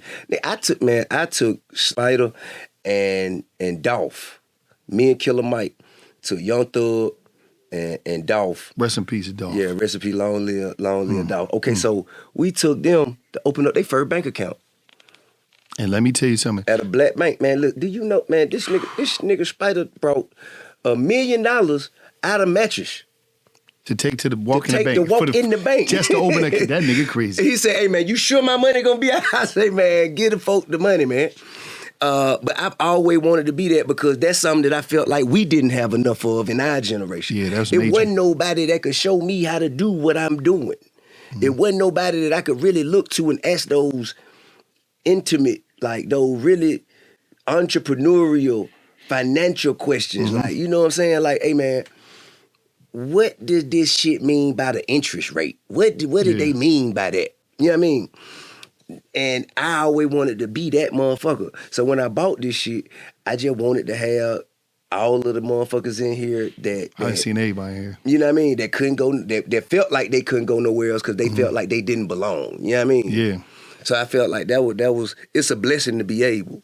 This thing beautiful. And you've been here, man. You know what I'm saying? As a matter of fact, I think y'all was on, you and Gilly was on Expeditiously before y'all decided to even that motherfucker was crazy. I said, man, I can't even put this shit out. This shit was crazy. We was right here. Oh, we was tripping. Man, Gilly was talking about getting it. Oh, it was that shit. That shit a lot. That was a crazy I said, man, episode. I can't put this shit out, man. That episode, ain't no fucking way. Where did you get your sense of humor from, bro? Growing up, looking at listening. My uncle had the 8-tracks. He used to have all the comedy on there. Red Fox, Richard Pryor. You know, in the hood, that's all we had. We had to laugh the pain away. Yeah. You know, it was different. So the comedians was always the messengers. Right. They was because if you can make them laugh, you can make them listen. That's right. And that was everything. So just me growing up. And well, you North Philly? North Philly, yeah. You North Philly. So growing up in North Philly, with a sense of humor. Yeah. Like, how in the hell did you maintain that without, you know what I'm saying, letting the tough shit take over? Oh no, because I grew up understanding that, and I had a step pop named Hip. He always told me, man, you got to move through life in a different way. He said, because he wasn't a tough dude. He was always, He had charisma. He was funny than a motherfucker. Right. And I remember what he told me. He said, man, don't get in them streets, man. He said, man, and he told me, he said, man, it's a brain robbery, not a train robbery. The finesse game is the best game. He's like, don't never get physical, man. That physical shit, man. Say that physical shit, man. And I had to learn that in the ghetto. We learn how to be physical first. And then once we get us in all this shit and fuck up our life, then we learn how to be mental. Thinkers. We learn the mental thing. Right. But it'd be too late sometimes. Right. So he used to always be like, don't get physical. So I took that as, don't be tough. Right. Because I used to be around him and he'd drive me around and it'd be a bunch of players around. Like dudes spoke, they was getting money and I ain't never seen no aggression. Yeah, the youngsters, man, I mean, even when all of us are young, we have, I guess, a misunderstanding and thinking that tough, that's how you get ahead, by being tough, being gangster, being... No, you go to jail or get killed. Yeah, and violence runs the money off. Violence, hold up. You got violence, and then you got, it don't have to be violent. Attitude run the money off. Right. I remember one time I was talking to these one cat, they was trying to do something, and I said, you got to make sure your approach is different. And they was like, what you mean? I said, what you doing, first of all, you got to look at this whole, whatever you're doing on a global level. How do it make sense globally? Number one, because when it makes sense globally, it can connect in different fields and different markets. When you just rocking on a local tip, and you just, especially if you local and your delivery is not there, and your attitude and your disposition wrong, nobody want to spend money with you on the ad side of things, right, or whatever. That's what we used to tell the water boys. You know what I mean? Your approach is everything. Listen, everything is about the look. The look is the hook. Because people first listen with their eyes and they listen with their ears. So when they see you, you're presentable, your energy love energy, and money give money to money. You know what I'm saying? Ever since you got on, they've been giving you money. Yeah, the money will find you. The money, well, you got. Listen, you only get money when you don't need it. The money. So it's like your energy, and a lot of people don't know how to be a garnish. A garnish is just the paprika, the parsley, the finishing touch. It's the look. It's the presentation. Right. And I think sometimes we don't understand that. And I think where we from, that entitlement is sickening. Damn. Where we from in the cities of America, everybody feel entitled. Your family, friends, everybody is like, and we're addicted to quick. Like a person look at you and like, man, I got to be like on T.I. level. Do you know what T.I. had to go through? Do you know how many studio sessions, how many beats he had to want to do, how many edits, how many videos, how many videos he had to shot, how many tours, how many shows, how many just like the tax problems if he had them. Like, do you know how much like a person be like, I want your life without going through it. Yeah. Like I want all that shit. So it's like, we got to get away from too. I feel is talking about how much money a motherfucker have. Yeah, talk about how much money. You know what I'm saying? When a motherfucker will say, he just did a deal for X amount of money. He just made this much money. He's worth this much. Talk about these fucking bills. Tell them how much it costs for me to still get this money and keep say this. How many people I have to pay. Talk about that more. A person won't even say, Tip got kids. Tip got kids, he got a wife, he got multiple properties, he got a staff that he got to make sure they cool so they can keep making sure the money keep coming. Absolutely. He got to take care of the infrastructure. Tip got taxes. Tip got insurance. Tip got medicals insurance. I could just imagine how many people medical insurance you paying. Man, I pay jet insurance alone. I'm probably at about $400,000 to $600,000 a year. Just insurance. Bro, that's insurance. Yeah, just insurance. Just to make sure shit don't, just in case something happens. That's insurance. Then you got the staff bill. Then you got maintenance of your properties. Then you got travel, lodging. Then you got eating. Then you got the kids. They don't understand that. And you know what's crazy? We all seeing the kids grow up major. It's just funny as shit to see kids. Like, cause it's like, you know what's crazy is like you know them like Neff. Like you see him, I'd be like, Neff, what's up? It's just crazy to me. They see them, but they don't understand. A child is probably about $150,000 a year. No, listen. Each child. Listen, per child. That depends on the year because your kids, like for people that's out there, they don't go to tip and say, they go to tip, hey dad, I need like 30,000. For what? That's King. They come. They not coming to him for no $500. King can ask for $100,000 like it ain't that. Yeah, I need it. Come on, man. It ain't that. Yeah, you got it. You got it. All that money you got. That little bit of ad money. That's what I'm saying. So it's like it depends where you at. Where you might be like, hey, I just got it here, man. Take that. So it's like, but then the money don't want a dime. He won't accept no money. He cold. The money won't accept no money. Deja, she won't accept no money. You know what I'm saying? You see what I'm saying? Yeah. But still, as a father, Major, he don't want no money. Major, he's turning 18, and it's time for him to get a car. And I say, me and his mama talking to him like, hey man, so we got to get you a car, man, cause now he got a driver. Like, driver come pick him up, take him to school. That shit is expensive. Extremely expensive. That shit is expensive. Hey man, you need to learn how to drive. You need to get you a car. Yeah. You got your learning license. Let's drive. You're like, I guess. I say, okay, so what kind of car, you think you finna get? Because I'm finna break it to him. Like, don't be thinking. He said, just something reliable that can get me from here to there. Major is funny, boy. I said, whoa, okay. He said, man, I don't want anything too much. I don't want nothing too much because I don't think I can take care of that yet. I want to wait till I can actually maintain. That's a blessing. You was like, I'm like, man, boy, cause I'm sure got a Corolla coming for you, man. I'm sure, and then it's like nobody look at that. Nobody look at, and then just that make you want to give them more though. Yeah, that make you want to give them more, but nobody look at all the stuff you gotta get, and then just wife money. She do what she got. They don't understand you live a life. The studio, the lights, the water, the electric, like. I don't think people look at that. People just quick to look at, man, that's my cousin, man. He said he got this, man. He could buy me a Bentley, give me a AP, and give me a condo down in Buckhead. Why not? That shit ain't gonna do nothing to him. That's only like $300,000. The fuck? I take a used watch in a car. And you like, bro? I had a conversation with somebody, and I was like, I think I've been blessed though, man. You know what I'm saying? I think I've been blessed because people. I don't think it's as many people like that around me. The thing is, man. I'm here.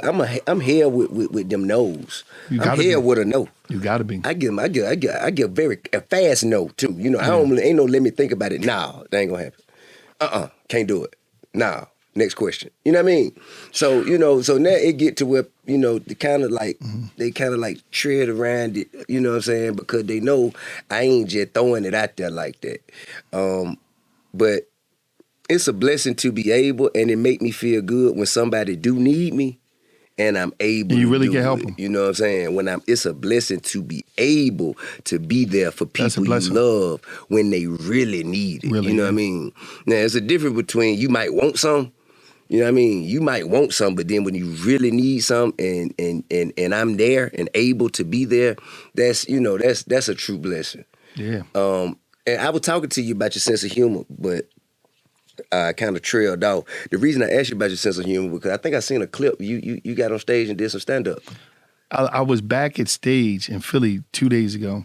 Yeah. I was with Desi. So Desi said he was in the city coming up, and I'm real tight with Desi. I always called him over the years in the mornings, just share information, because I know when you're young and you coming up, the fall off start to happen. As you get, people start, you say no, or they whatever. Can't hang on. They can't. So everybody can't live they can't breathe the air up there. So every mornings, he know I'm up, he'd call me, man, damn. So every time he come through, I see him in the city, I go through. So I go through there, I'm just in there chilling.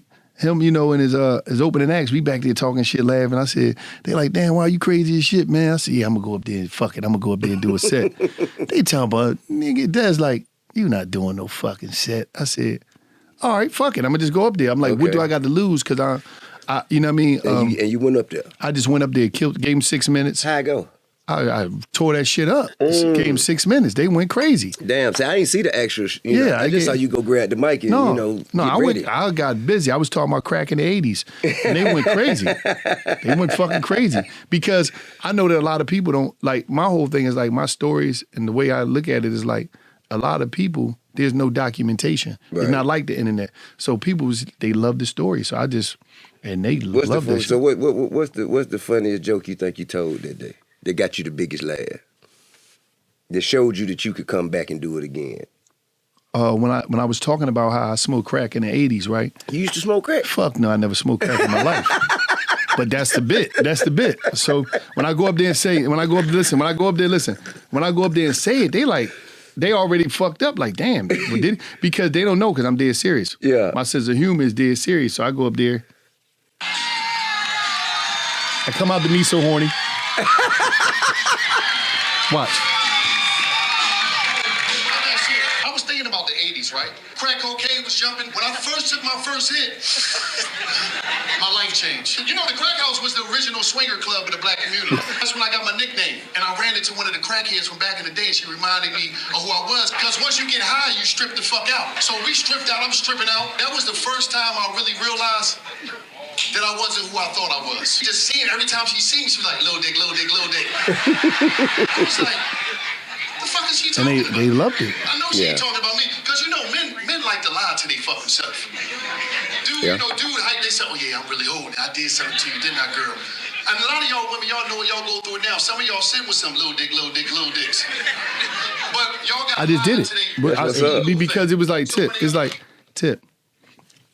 And you enjoyed it? I enjoyed it. You know why? So you gonna do it again? Probably, yeah. Okay. More like it was easy. It was easy for me. What's the day? What's the day? Let me think. Today's Sunday? What is it, Sunday? Yeah, Sunday. We might be able to go find us a stage tonight. I'll rip it up. Yeah, man. So what happened is this, Tip. So it was just like, why not? Because I look at life like this.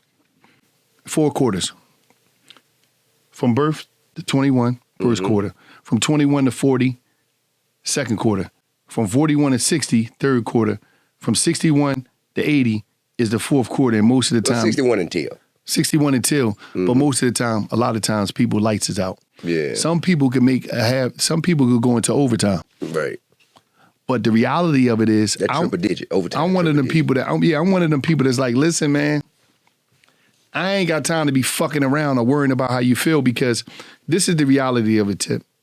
It's 8.2 billion people in this world. I don't need everybody to like me. I don't need you to support me in any type of way. That's right. And you got a right to that. Not saying I'm upset with you. You have a right to not like what I got. It's just like this. I get some fried fish. I love mayonnaise on that shit. Fried fish with mayonnaise? Mayonnaise and ketchups and raw onions. Unfucking believable. That's what I like. I put mayonnaise sometime on my pizza. That's what I like. I love mayonnaise. So it's like, you're a wild dude. No, see, you know what I mean? Guy, man. But think about how many people in the world just don't like that. I like ketchup on my eggs. How many people just don't like that? Right. But how many people do? Everybody have their own audience. Probably got a handful. Yeah, that's what I'm saying. Yeah. So what I'm saying is, we live in a world where as though everybody got their own audience. And even like with hip hop back in the day, what I liked it, and I told this young boy, was like, he's like, because I was sending him all these, I sent him all this stuff, and I remember I sent Lil Yachty a long ass playlist. He was like, "You be all over the place." I said, the difference between us and y'all, not in comparison, but like the whole hip hop was ours. It wasn't we didn't segregate hip hop and say, I only listen to trap, or I only listen to the drill, I only listen. It was like, no, I could listen to. We had to hear everything that was coming out. Yeah, and we had tapes, and everybody was our. I bought everything. Everything. So it wasn't. So it's like, I say to myself, it's like, but even in Impact, everybody had their own fan base. Right. De La Soul wasn't trying to be like Public Enemy. Public Enemy wasn't trying to be like NWA. Right. Ice-T wasn't trying to be like, and that was the difference. So so when you think about music, it's like music. I look at music like, yo, this is the real. This is how you got to look at your audience. Everybody got a different fan base. Right. And it's like, you might go to a show and somebody could do a show at State Farm. Outkast show might be different than Future show. Absolutely. Future show Outkast show might be different than Rod Wave show. Right. So, but what is enough fan bases? It's still filling that motherfucker up, though. It's still filling it up. And I think sometimes we want to be liked by everybody, and that's humanly impossible. It is. And it's no problem if you lose yourself. Yes, and it's no problem. See, one thing that I'm comfortable with, I'm fearless, and I understand you have a right not to like me. Yeah. Not that I did anything wrong to you. Your opinion of me is none of my business. No, your opinion, what you say, none of that shit is none of my business. I need to mind my business. Why the fuck I'm worried about what you saying with your words and your outlook? That ain't none of my business. And I think a lot of times in our culture, we get so caught up in that to where it's those. Because we be seeking validation. A lot of us seeking validation from others. They think that if somebody agree with what I'm doing, then that means it's okay that I'm doing it. That means I'm good at doing it. They don't have the confidence. They don't have the confidence to stand on what they doing with or without someone's approval. That's what I, you know what I mean? That's just off the top of my head what I think it is. I think hip-hop back then, one thing that I feel like it had is authenticity. Like, no matter who they were, bro, it wasn't nobody out there trying to be like nobody else. No. Like, right now, if somebody, like, for instance, you mentioned Rod Wave. Rod Wave dropped this, a bunch of other motherfuckers, when they saw his success, oh, he's successful at that, let me get on, start trying to do that. And I feel like that's what waters the game down, because while you chasing somebody else's fans, you running away from yours. But you know what was different, though? I'm going to give you something that was different. And for me, I think I call myself a self-proclaimed hip-hop historian. This what was different, Tip. And this is why I give people leniency. Tip, you got to think about it. There wasn't nobody trying to be Tip, because when Tip was doing his thing, we wasn't able to see ingredients and we wasn't clocking your numbers. We wasn't clocking your money. We wasn't clocking your numbers. All we knew is that Tip put a good project out, and other rappers at the time, and even aspiring rappers, they couldn't see your formula. Right. They wasn't worrying about your numbers. They couldn't see, they didn't know your contracts and your money. So now, by everything is being put out there, an artist will drop, and you'll look up the next day, T.I. type beat. What's the name? Like, your whole formula. Oh, yeah, this the dude that, like, we didn't know who shot your videos. We knew from the credits at the bottom of BET, but still, I couldn't get to him. I couldn't get to Hype Williams or all the different dudes that shot. Now it's like, okay, here go the dude that shot Rod Wave video. Here go the dude that do his merch. Here go the dude that do. It's like, so we didn't have that. So now people like, I might as well go with the best, or I might as well emulate the best. Right. But because all the material was put out there. When you was making all them fucking albums in the dark,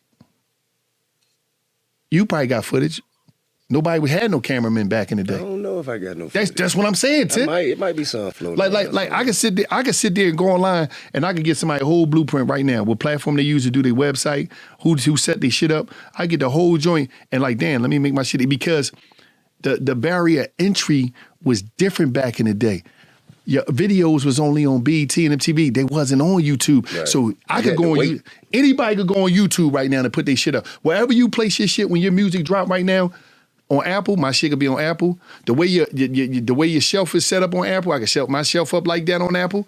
The video dude that shoots your video, I could do that. I could book the studio. Like, everything is like, so I think that's what really the access, and we took away the mystery of the artist. That's why people don't respect the artist like they used to. That's real. Because it's like, bro, I ain't never seen, like, if you ain't come on Rap City or some shit, or if I ain't catch you in XXL or Source, I don't see Tip. Yeah. Only reason we know you because you had the show, Tip.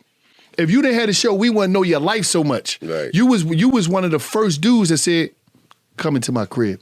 And you allowed us in your home, so we grew up in you. You know the reason I did that? I did that because all people were talking about at the time was me going back and forth to prison. Yeah. That was all motherfuckers were talking about. You know what I'm saying? Like, fuck everything else that I've done in my career, in my life. The thing that everybody's, well, yeah, you know the guy that goes back to prison. You know the guy from, you know, the guns and back in prison and shit. And so I just wanted to reset and recalibrate motherfuckers' opinion of me, or motherfuckers' perception of me. And when I did that, we didn't even know what the show was. We just wanted to, you know, it was really about me and balancing family with all these different businesses and doing Man, that shit humanized you, bro. Hey, but the thing is, though, I didn't count on the rest of the family being fucking stars. I didn't know. Major and these motherfuckers, they wasn't like that before the show, They was crazy in that house, man. Bro, they was not like that before the show, bro. Before them camera got there, they was not like that. So you got to think about it. But what it did, it just showed this guy's like everybody else, man. And it removed the fact that, yeah, if you make mistakes, you human. But sometimes when you're successful, you're not allowed to fuck up. That's the curse. When you're successful, you're not allowed to fuck up. Yeah. Just because you got money, just because you got success, you got plaques, you sold millions of records, you can't be human no more. Everybody else could be it, but that's removed from you. Right. You got to be this thing. You got to be what I expect you to be. And who is I? Like, what about me? I can't. Like, and that's what's so fucked up about the I. Yeah. It's like you can't do shit. Yeah. Your book is titled "Yes to You, No to Them." Yep. What made you choose that as a title for your book? Yes to You, No to Them is because it's about time to say yes to you. You know how many people don't say yes to themselves? Because what they do is they put everybody first. In order for T.I. to really be on that next level, T.I. got to be right first. He got to be able to say yes to him, the decisions he making, the time he giving him, the peace he. If you don't say yes to me, I got to go on this vacation.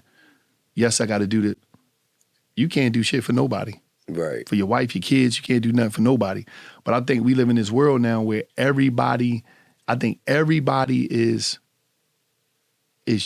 saying yes to everybody else in order to not have confrontation. But they saying no to themselves. Right. So now it's time to say yes to you, no to them. You want to hear something funny? Then hearing you say that, it makes me think that I have, I'm blessed in such a way that I have a strong support system, like people that's been around me, some for all my life, some for half my life, some for most of my life. And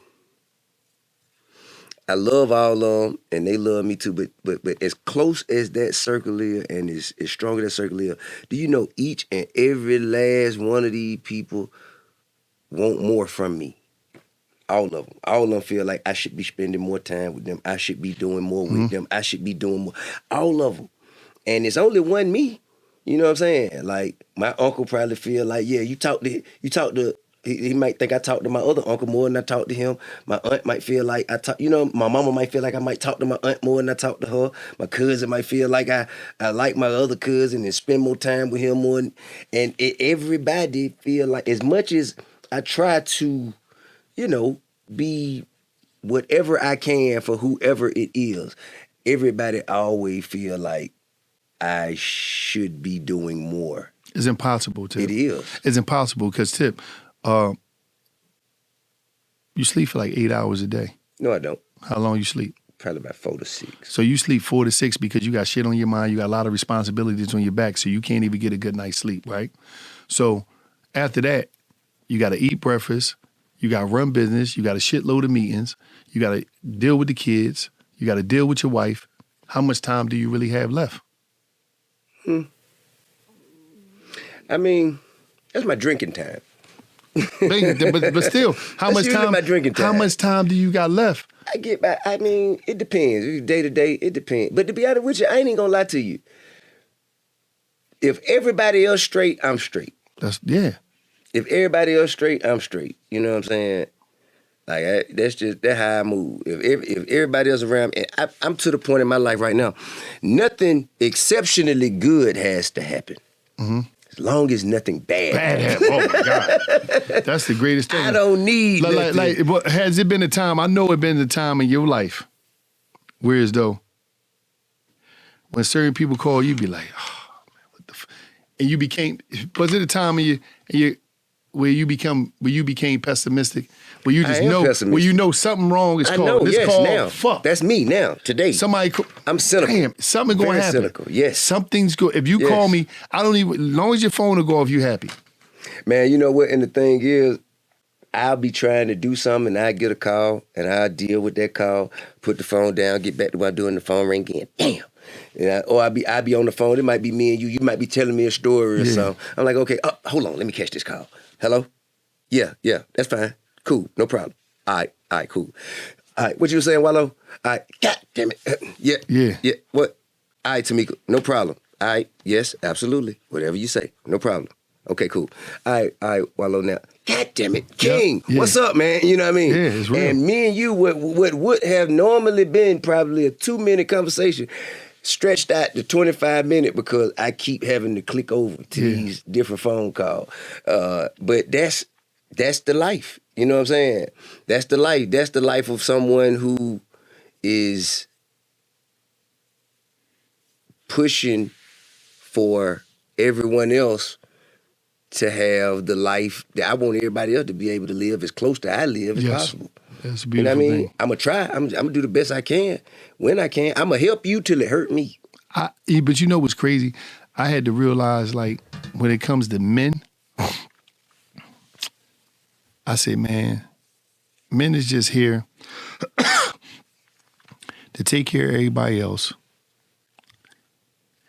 get the cologne and the tie on Father's Day. If you lucky. Listen, might get a cake or something, and then you got to get up out of here. Like you live your life and it's that's it. Like we just here. Like you got to think about it. Men we ain't got too much coming. Nah. Just be. But it's, we got that little goddamn millisecond worth of pleasure. We get that. But what it is more importantly is that we just happy to take pride that we can take care of our people and be here to be something that sometimes some of us didn't have. Right. And we know that we got to do that. And just one day we gotta get up out of here. Yeah, and then but you know, and the protection aspect and the providing aspect, we're always like our value is placed on our ability to do these things. That's all we. Yeah, that's our value. Women, children, and pets are the only things that are loved unconditionally, no matter what they can provide. And we can't listen, and that's what we take personal when you're a provider and a protector. You take that shit personal, and like absolutely, you get up and you know, whether you get appreciated or not, you like I got to do this shit. That's right.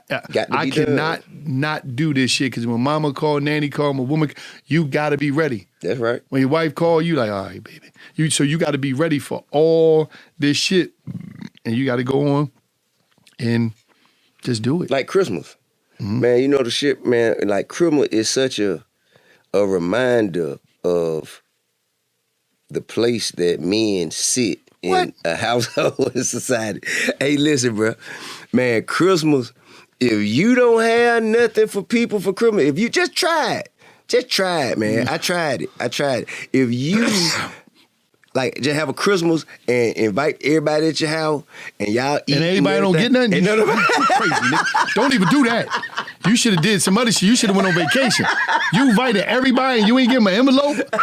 Or they ain't get a real serious gift for it. Walk out mad, man. I don't know what's I could have stayed home. You was fucking crazy.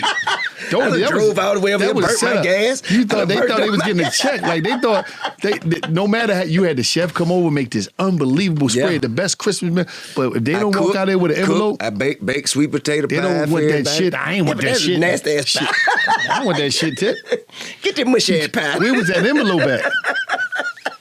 Everybody expecting Tip gonna give us some envelopes. They got us over here. I'm gonna get my bills paid for this month. I'm gonna pay my January bill. Oh man, but that's crazy. You know, it's funny.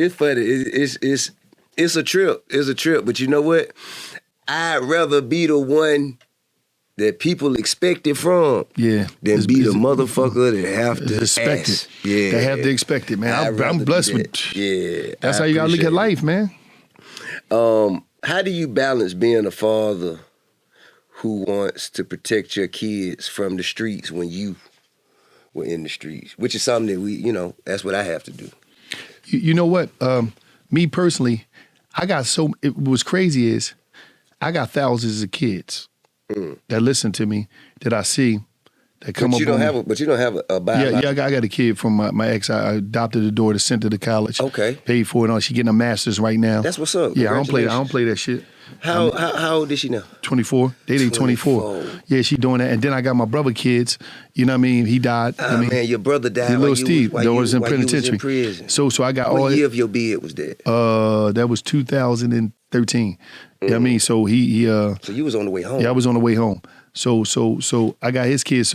But then I got all these other youngins who I talk to, who I mentor, who I see in cities after cities. And it's like, so with me, you already know it. I'm always on it. It costs too much to be a criminal.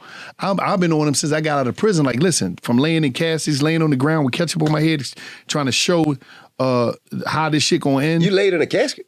Yeah, I laid in the casket. I was in the morgue with the dead bodies. That's what shit. And I go to the morgue. Yeah, I was in there with the dead bodies. I laid in the casket. I did a video with that. I laid in the ground with my ketchup on my head, saying it away too. So my whole thing was just trying to show like this how it end. But the thing is like this. You can't teach what you don't know, and you can't lead when you don't go. You're telling them not to be there because you went there and it wasn't worth it. It was a loss. So at the end of the day, we're telling them, listen, that shit ain't even worth it. And right now, they're not going to play with you. They're going to lay you down and you go in that courtroom. You see what I'm saying? So it's like we're trying to educate them, and we got to tell them because we know better. It's our job to tell them and try to give them a different alternative route because it's like, bro, what the fuck? You know how much money it costs to be a criminal? It costs more money. Like, whatever you want on the streets. Got a job. Like, not just that, because I sit back and I tell people, I said, listen, I go to the penitentiary. The highest paying job is 42 cents. That's if you could reach that level, because you got to, it started at 19. So that shit, getting to 42 cents might take 2 years. A promotion, a pay rate. No, and it sounds crazy, but I'm just being real. So think about this. You go to jail, you spend 10 years, getting 19, you ain't gonna make it to fit. You say if you get 42, just say you start. You spend 10 years getting 42 cents, you get a minimum of 6 hours and only can work 4 days a week. What type? And then you got to spend that on commissary and all that. You ain't saving no money. So at the end of the day, what about the dude that's home, getting his credit right, traveling, stacking money, getting promotions at work? He gonna make you off. Because everybody, listen, when a dude do a bit 4 or 5 years, he come home, the dude that's really rolling is the dude that was working. He got his license to carry. He got his passport. He done traveled the world. He done probably got his house. You know what I mean? Got an unbelievable job, whatever. So it's like, and you went to the penitentiary, spent all that time, because most dudes that do go to prison, they got somebody that's holding them down that's a law-abiding citizen. One of their best friends, childhood friends, cousins.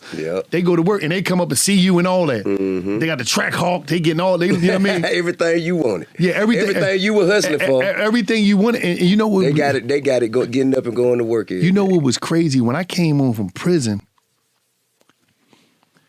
I was shocked because I was like, damn, man.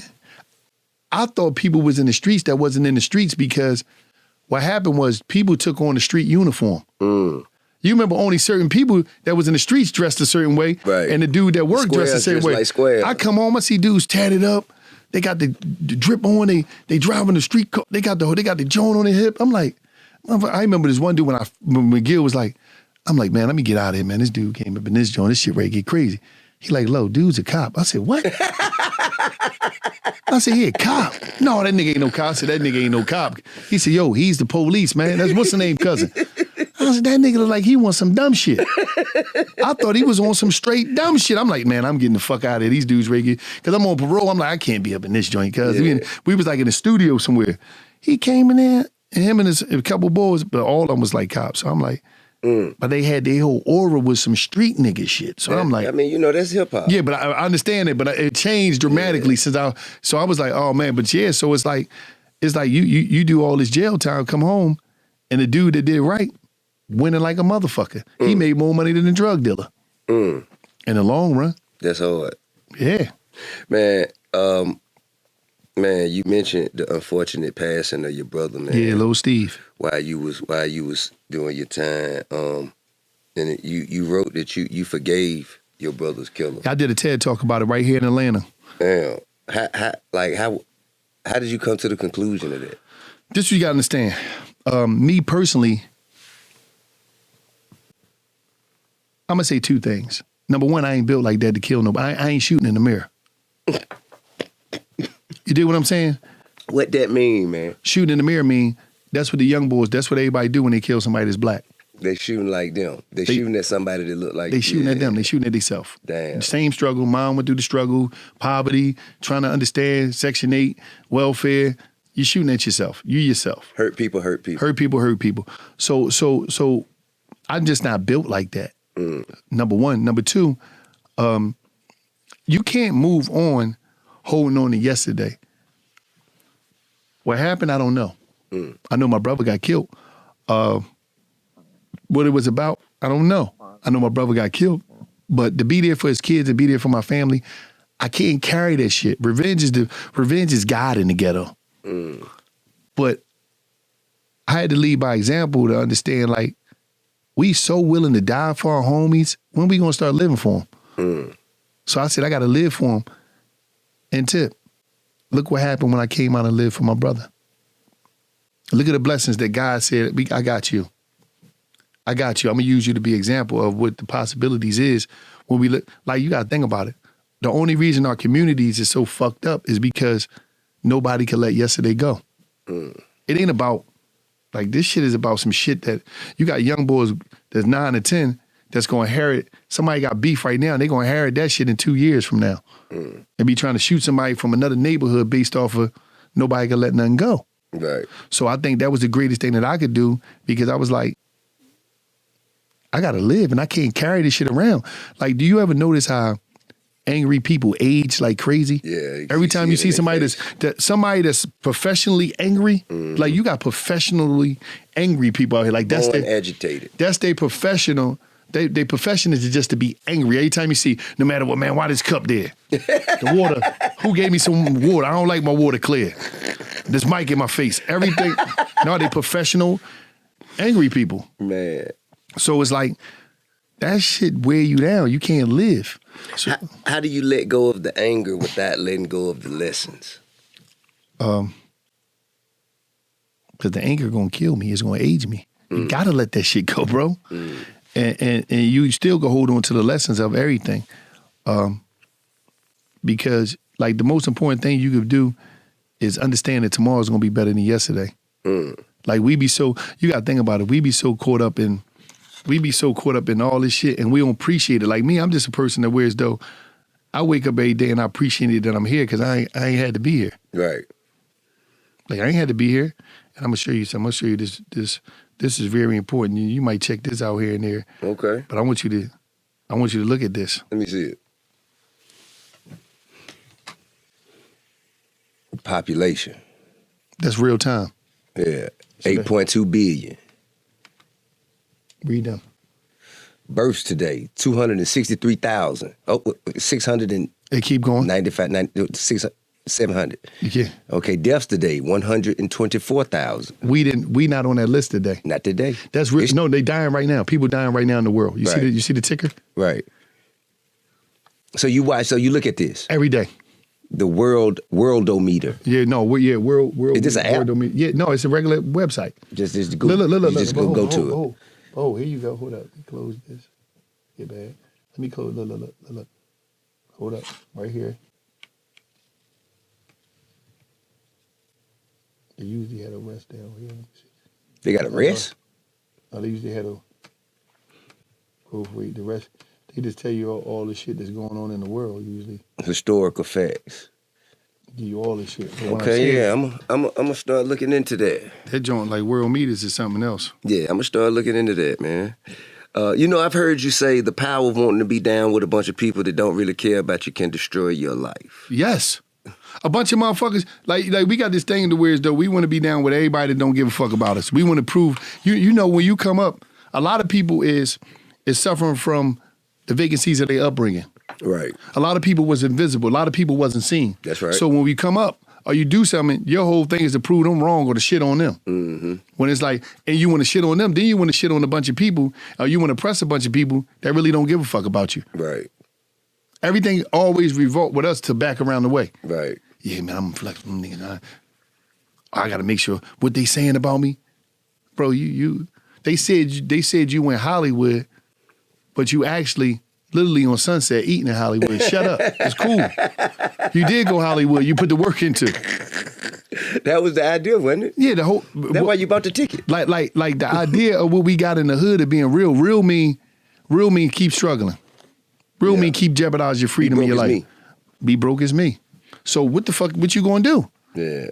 Like Sunset is a beautiful place. I like it there. I like it. I love the one hotel on Sunset. I love eating at the restaurants. Yeah. Salty Girl on Sunset. The addition. All of I love. I'm cool. Thank you. What the fuck I supposed to do?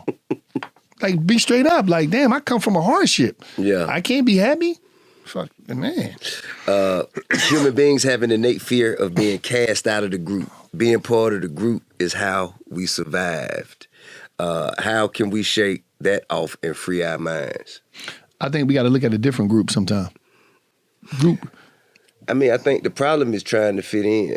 To the wrong group. Yeah. Well, you know what? I mean, I read somewhere say, why die to fit in when you were born to stand out? That's the whole thing. They laugh at me because I'm different. I laugh at them because they all the same. I'm doing me. That's right. I'm doing me, and I'm going to connect. Do you ever notice this?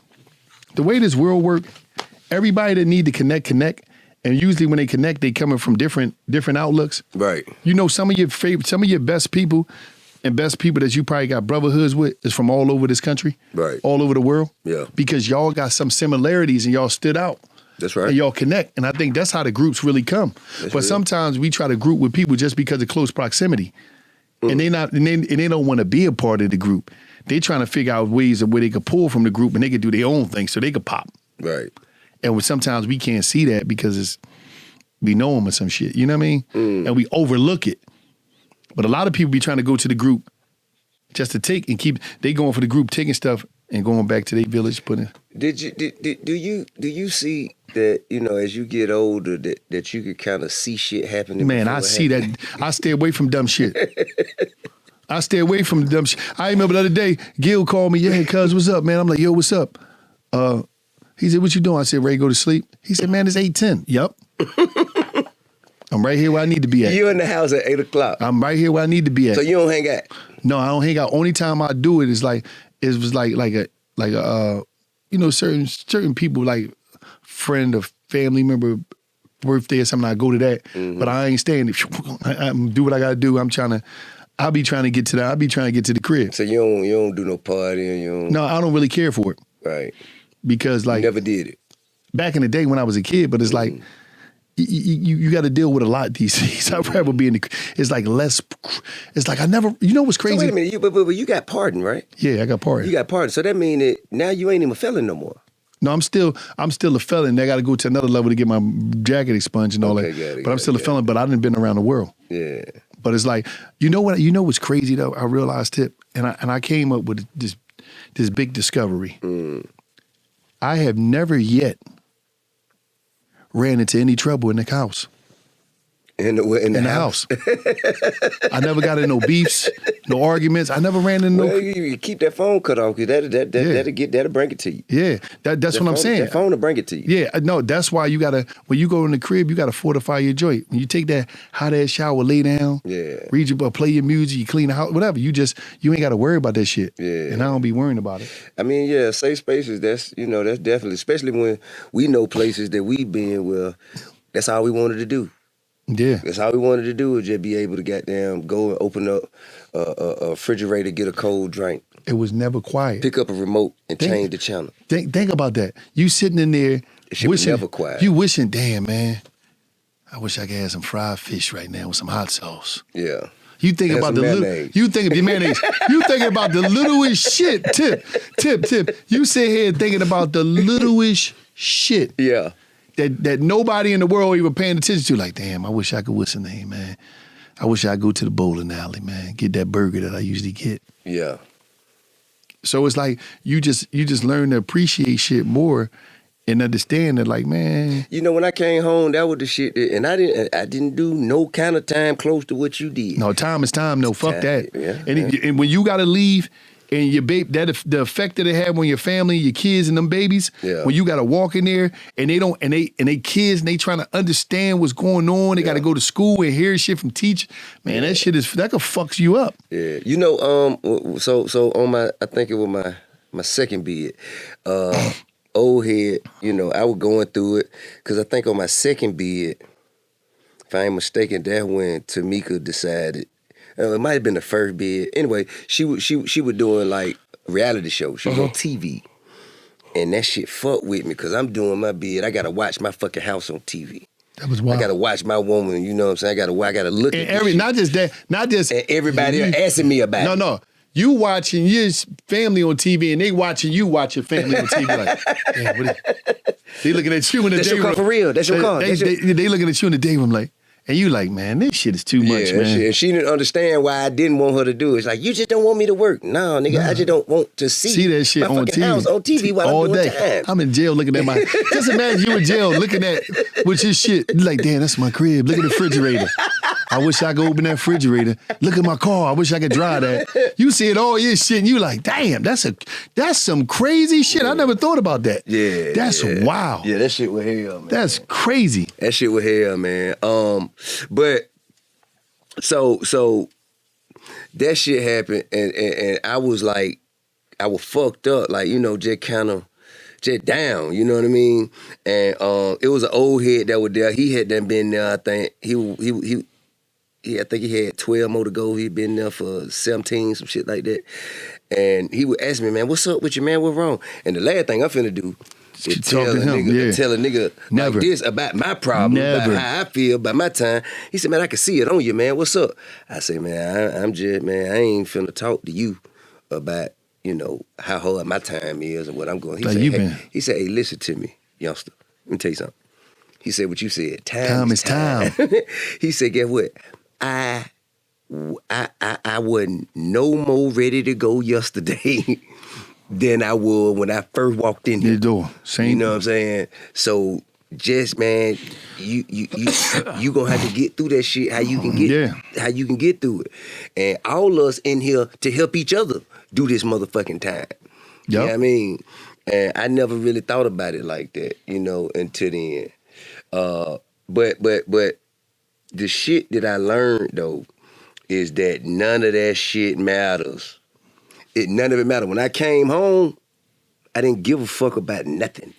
You don't care about... I didn't care. Like, you know what I'm saying? Like, you know, little shit like, I remember my partner Doug right there. Mm-hmm. He you know, we was working, we was next door at the studio next door. We was working on a project, and I think somebody might have said that they were king of the South, and they were like, man, you hear that? You hear what they say? Man, you got to you said, fuck that shit. I don't give a fuck what this nigga say. Yeah, I just came home. I'm happy. What I'm saying? I ain't give a damn. And then when they get to making lists, you know, motherfucker be like, man, look, they left you off this list. I don't give a fuck about that goddamn list, nigga.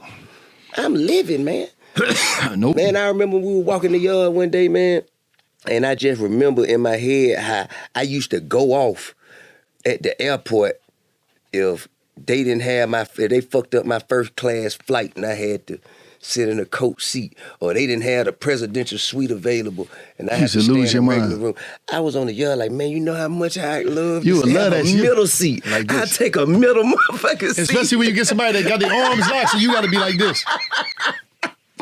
Man, I take a middle seat and a double room. You ain't even got to have a king bed. I don't care. Give me two fulls. Listen, when I'm trying to this day, when I'm trying to get out of somewhere to get back home or whatever, I take any flight they got. For real. You're concierge key, sir. Listen, I don't care. Y'all ain't got this. All right, cool. I'm sitting right there. Because I'm trying to get where I'm trying to get to. Yeah. I don't care about that. I do that, put my earphones and listen to my music. Yeah. Have my little water right there. I'm cool. Yeah. I'm going to tell you something, man. I will do it, you know what I'm saying? I have done it. It's not that it bothers me so much, but I don't like to see other people respond to me being in coach. I don't like people like, oh, what the heck? What he doing back here? but obviously, I know that. That's Tip. He can get one. Hey, man, nah. He can get a jet. Hey, get what, though? So, speaking of jet, funny thing happened. My homegirl, Dina, got married this year. Congratulations, Dina. We used to call her Single Dina. Okay. And she got married. She finally got married. About to welcome her first child with her husband, building a family. So proud of her. So her wedding was it was in San Francisco. And I had some shit going on. I had already had so she been telling me about a wedding, and save the date. Cool. I be there. I got a gig. Yeah, the gig. I got some money came. I said, Dina, I'm gonna get this money. I'm gonna get this money, man. Them folk got $150,000. I got a gift for you. I got a gift for you, though, Dina. You feel what I'm saying? I got a beautiful gift for you. Yeah, absolutely. So goddamn. But in order to make the gig happened, I had to get a jet. I can go. I think I was flying in from fucking London or somewhere out the country. Came straight into San Francisco. Got to get up, go to the wedding. and be there for the wedding, and but like somewhere in the middle of the beginning of the reception, I got to shoot to the jet. You feel what I'm saying? I got to shoot to the jet and go and take it so I can get my money, get the gig, and all of this required for things to hit. It had to hit on time. The traffic from getting it from here to there. Everything had to be accounted for. So I had my wardrobe. My wardrobe, my partner Diedrich, he put me a tuxedo and shot it out there to me. And he was like, cause we had like, suits and shit that's already there that I ain't wore yet. I said, man, just give me the cleanest tuxedo we got. So he gave me, it was a white velvet tuxedo, well, the white velvet jacket with the black pants, white shirt, white tie, James Bond shit. So that's what I went with, and I go and I put it on, and my wife say immediately when I'm getting dressed, we walk to the elevator. My wife say, "You're not supposed to wear white to nobody's wedding. That's bad luck." I said, man, that ain't no bad luck. Shit, I said, knock it off. I said, man, come on. I ain't know that. Yeah, he said, you're not supposed to wear white. That's for the groom and the bride is the only one that supposed to wear white at the wedding. So tell me this shit. Come on. And she say, it's bad luck, man. I said, so you ain't got no other suit. You got that white That's suit. It. That's all I got. I got this white, you know what I mean? The motherfucker, and I'm thinking, nigga, I'm clean. Shit. Yeah, I'm going to ahead. Appreciate me showing up clean. This the cleanest motherfucker. This the cleanest I could be. So I get there, sit down, and I just immediately start seeing people look at me. And she said, I told you that shit was bad luck, man. What the hell is you doing, man? She was pissed. So, you know what I'm saying? So here we is. And Dina didn't really care, I don't think. But everybody else was looking like, the family was on you. Why would he do that, right? All right, so she telling me it's bad luck. I get a call after, we taking pictures of shit. I get a text, a call. My partner who get my jet say, man, the plane is having a malfunction, so we don't have the jet for you. There's no jet. We can't get you out of here on the jet. I'm like, oh, hell no. What the fuck am I going to do? Yeah, I got. So I was like, okay, Kyle, so man, I'm in here with a bunch of rich motherfuckers. I got guys in here. I got the Dream. Oh, yeah. You know what I mean? I got a bunch of motherfuckers who, hey, man, come on, man, I need a jet.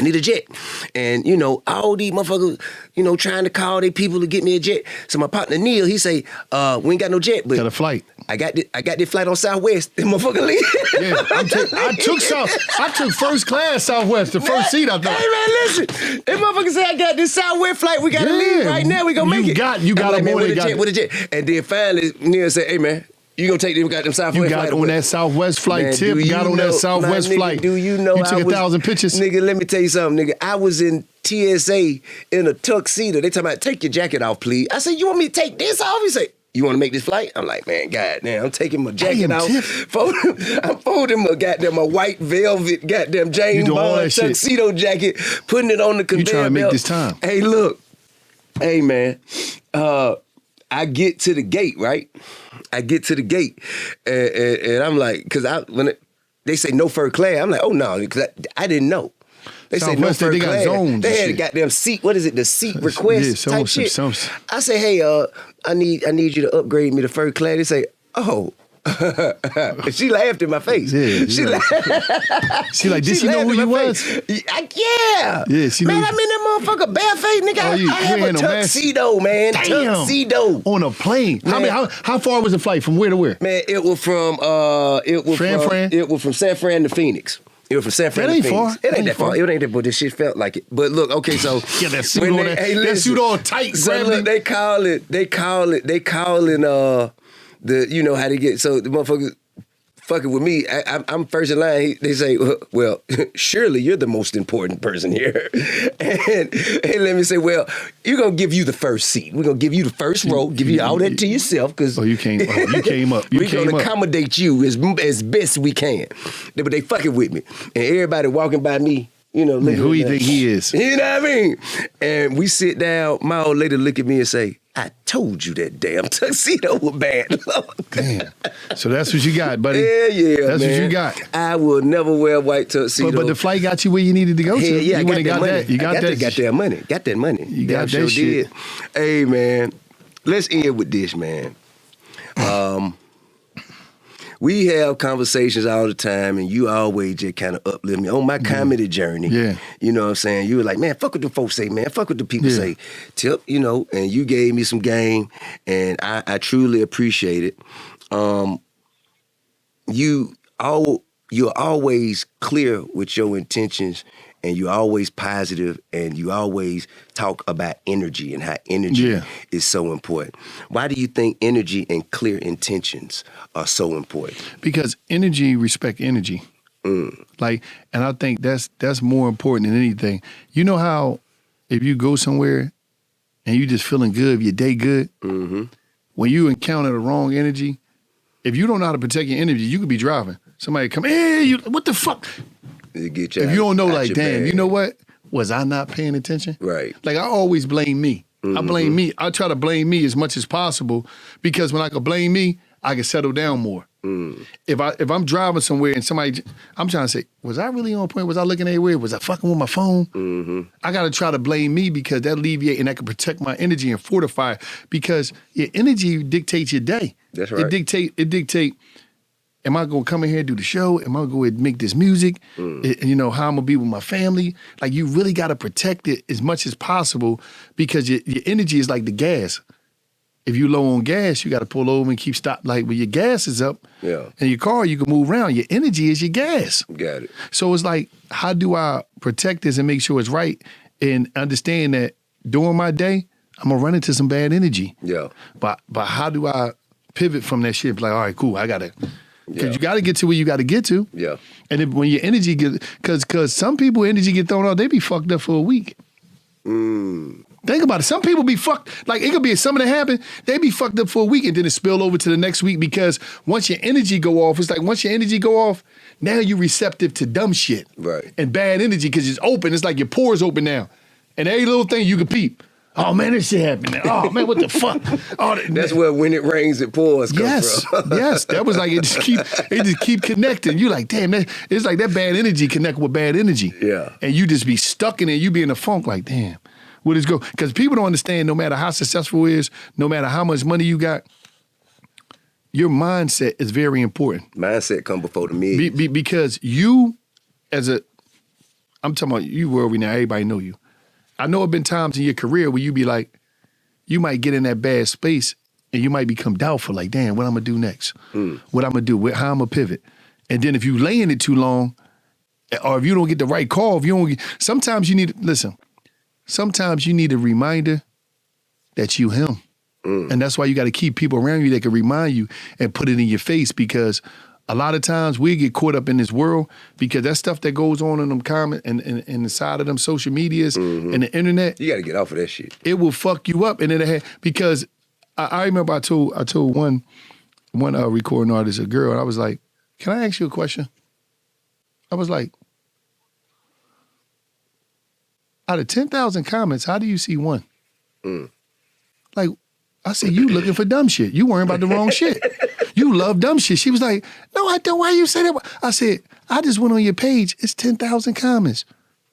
But you responded to somebody in there. I'm like, how the fuck did you even find that? Well, how you got time to even be looking on that? You big as shit. You the real deal. Not giving a fuck is the best thing. Listen, being fearless and not giving a fuck fuck what they think is the greatest thing in the world. You read that book, The Subtle Art of Not Giving a Fuck? No, I seen it. I seen it in the what's the name? A good one. The Orange Book. Yeah, it's a good one. It's the Orange Book. But it's like, at the end of the day, it's like, that's the greatest thing you could do, because tip on everything I love, once your energy is off, you open to any attack. Right. Anybody can attack you. I'm telling you will see a fucking ant saying some shit. Ant walking and they saying some shit to you. You're like, damn, motherfucker, you want? All because it's open. You just really got to protect your energy and keep people around you that can remind you of who you are, what you done, and where you going. That's real. Think about that. That's real. Well, man, I really do appreciate you. I appreciate you coming down. Came right. You know what I mean? I appreciate you coming down. Appreciate you taking the time out. And of course, it goes without saying, if you ever need me. That always been the case. Yeah. So here at Expeditiously, we have something called the Word of the Week. And the word is usually inspired by the conversation or the guest. So the word of the day today. The word of the day today for you, Wallo, is indefatigable. Indefatigable means persisting tirelessly. No matter what, you don't stop. That's right.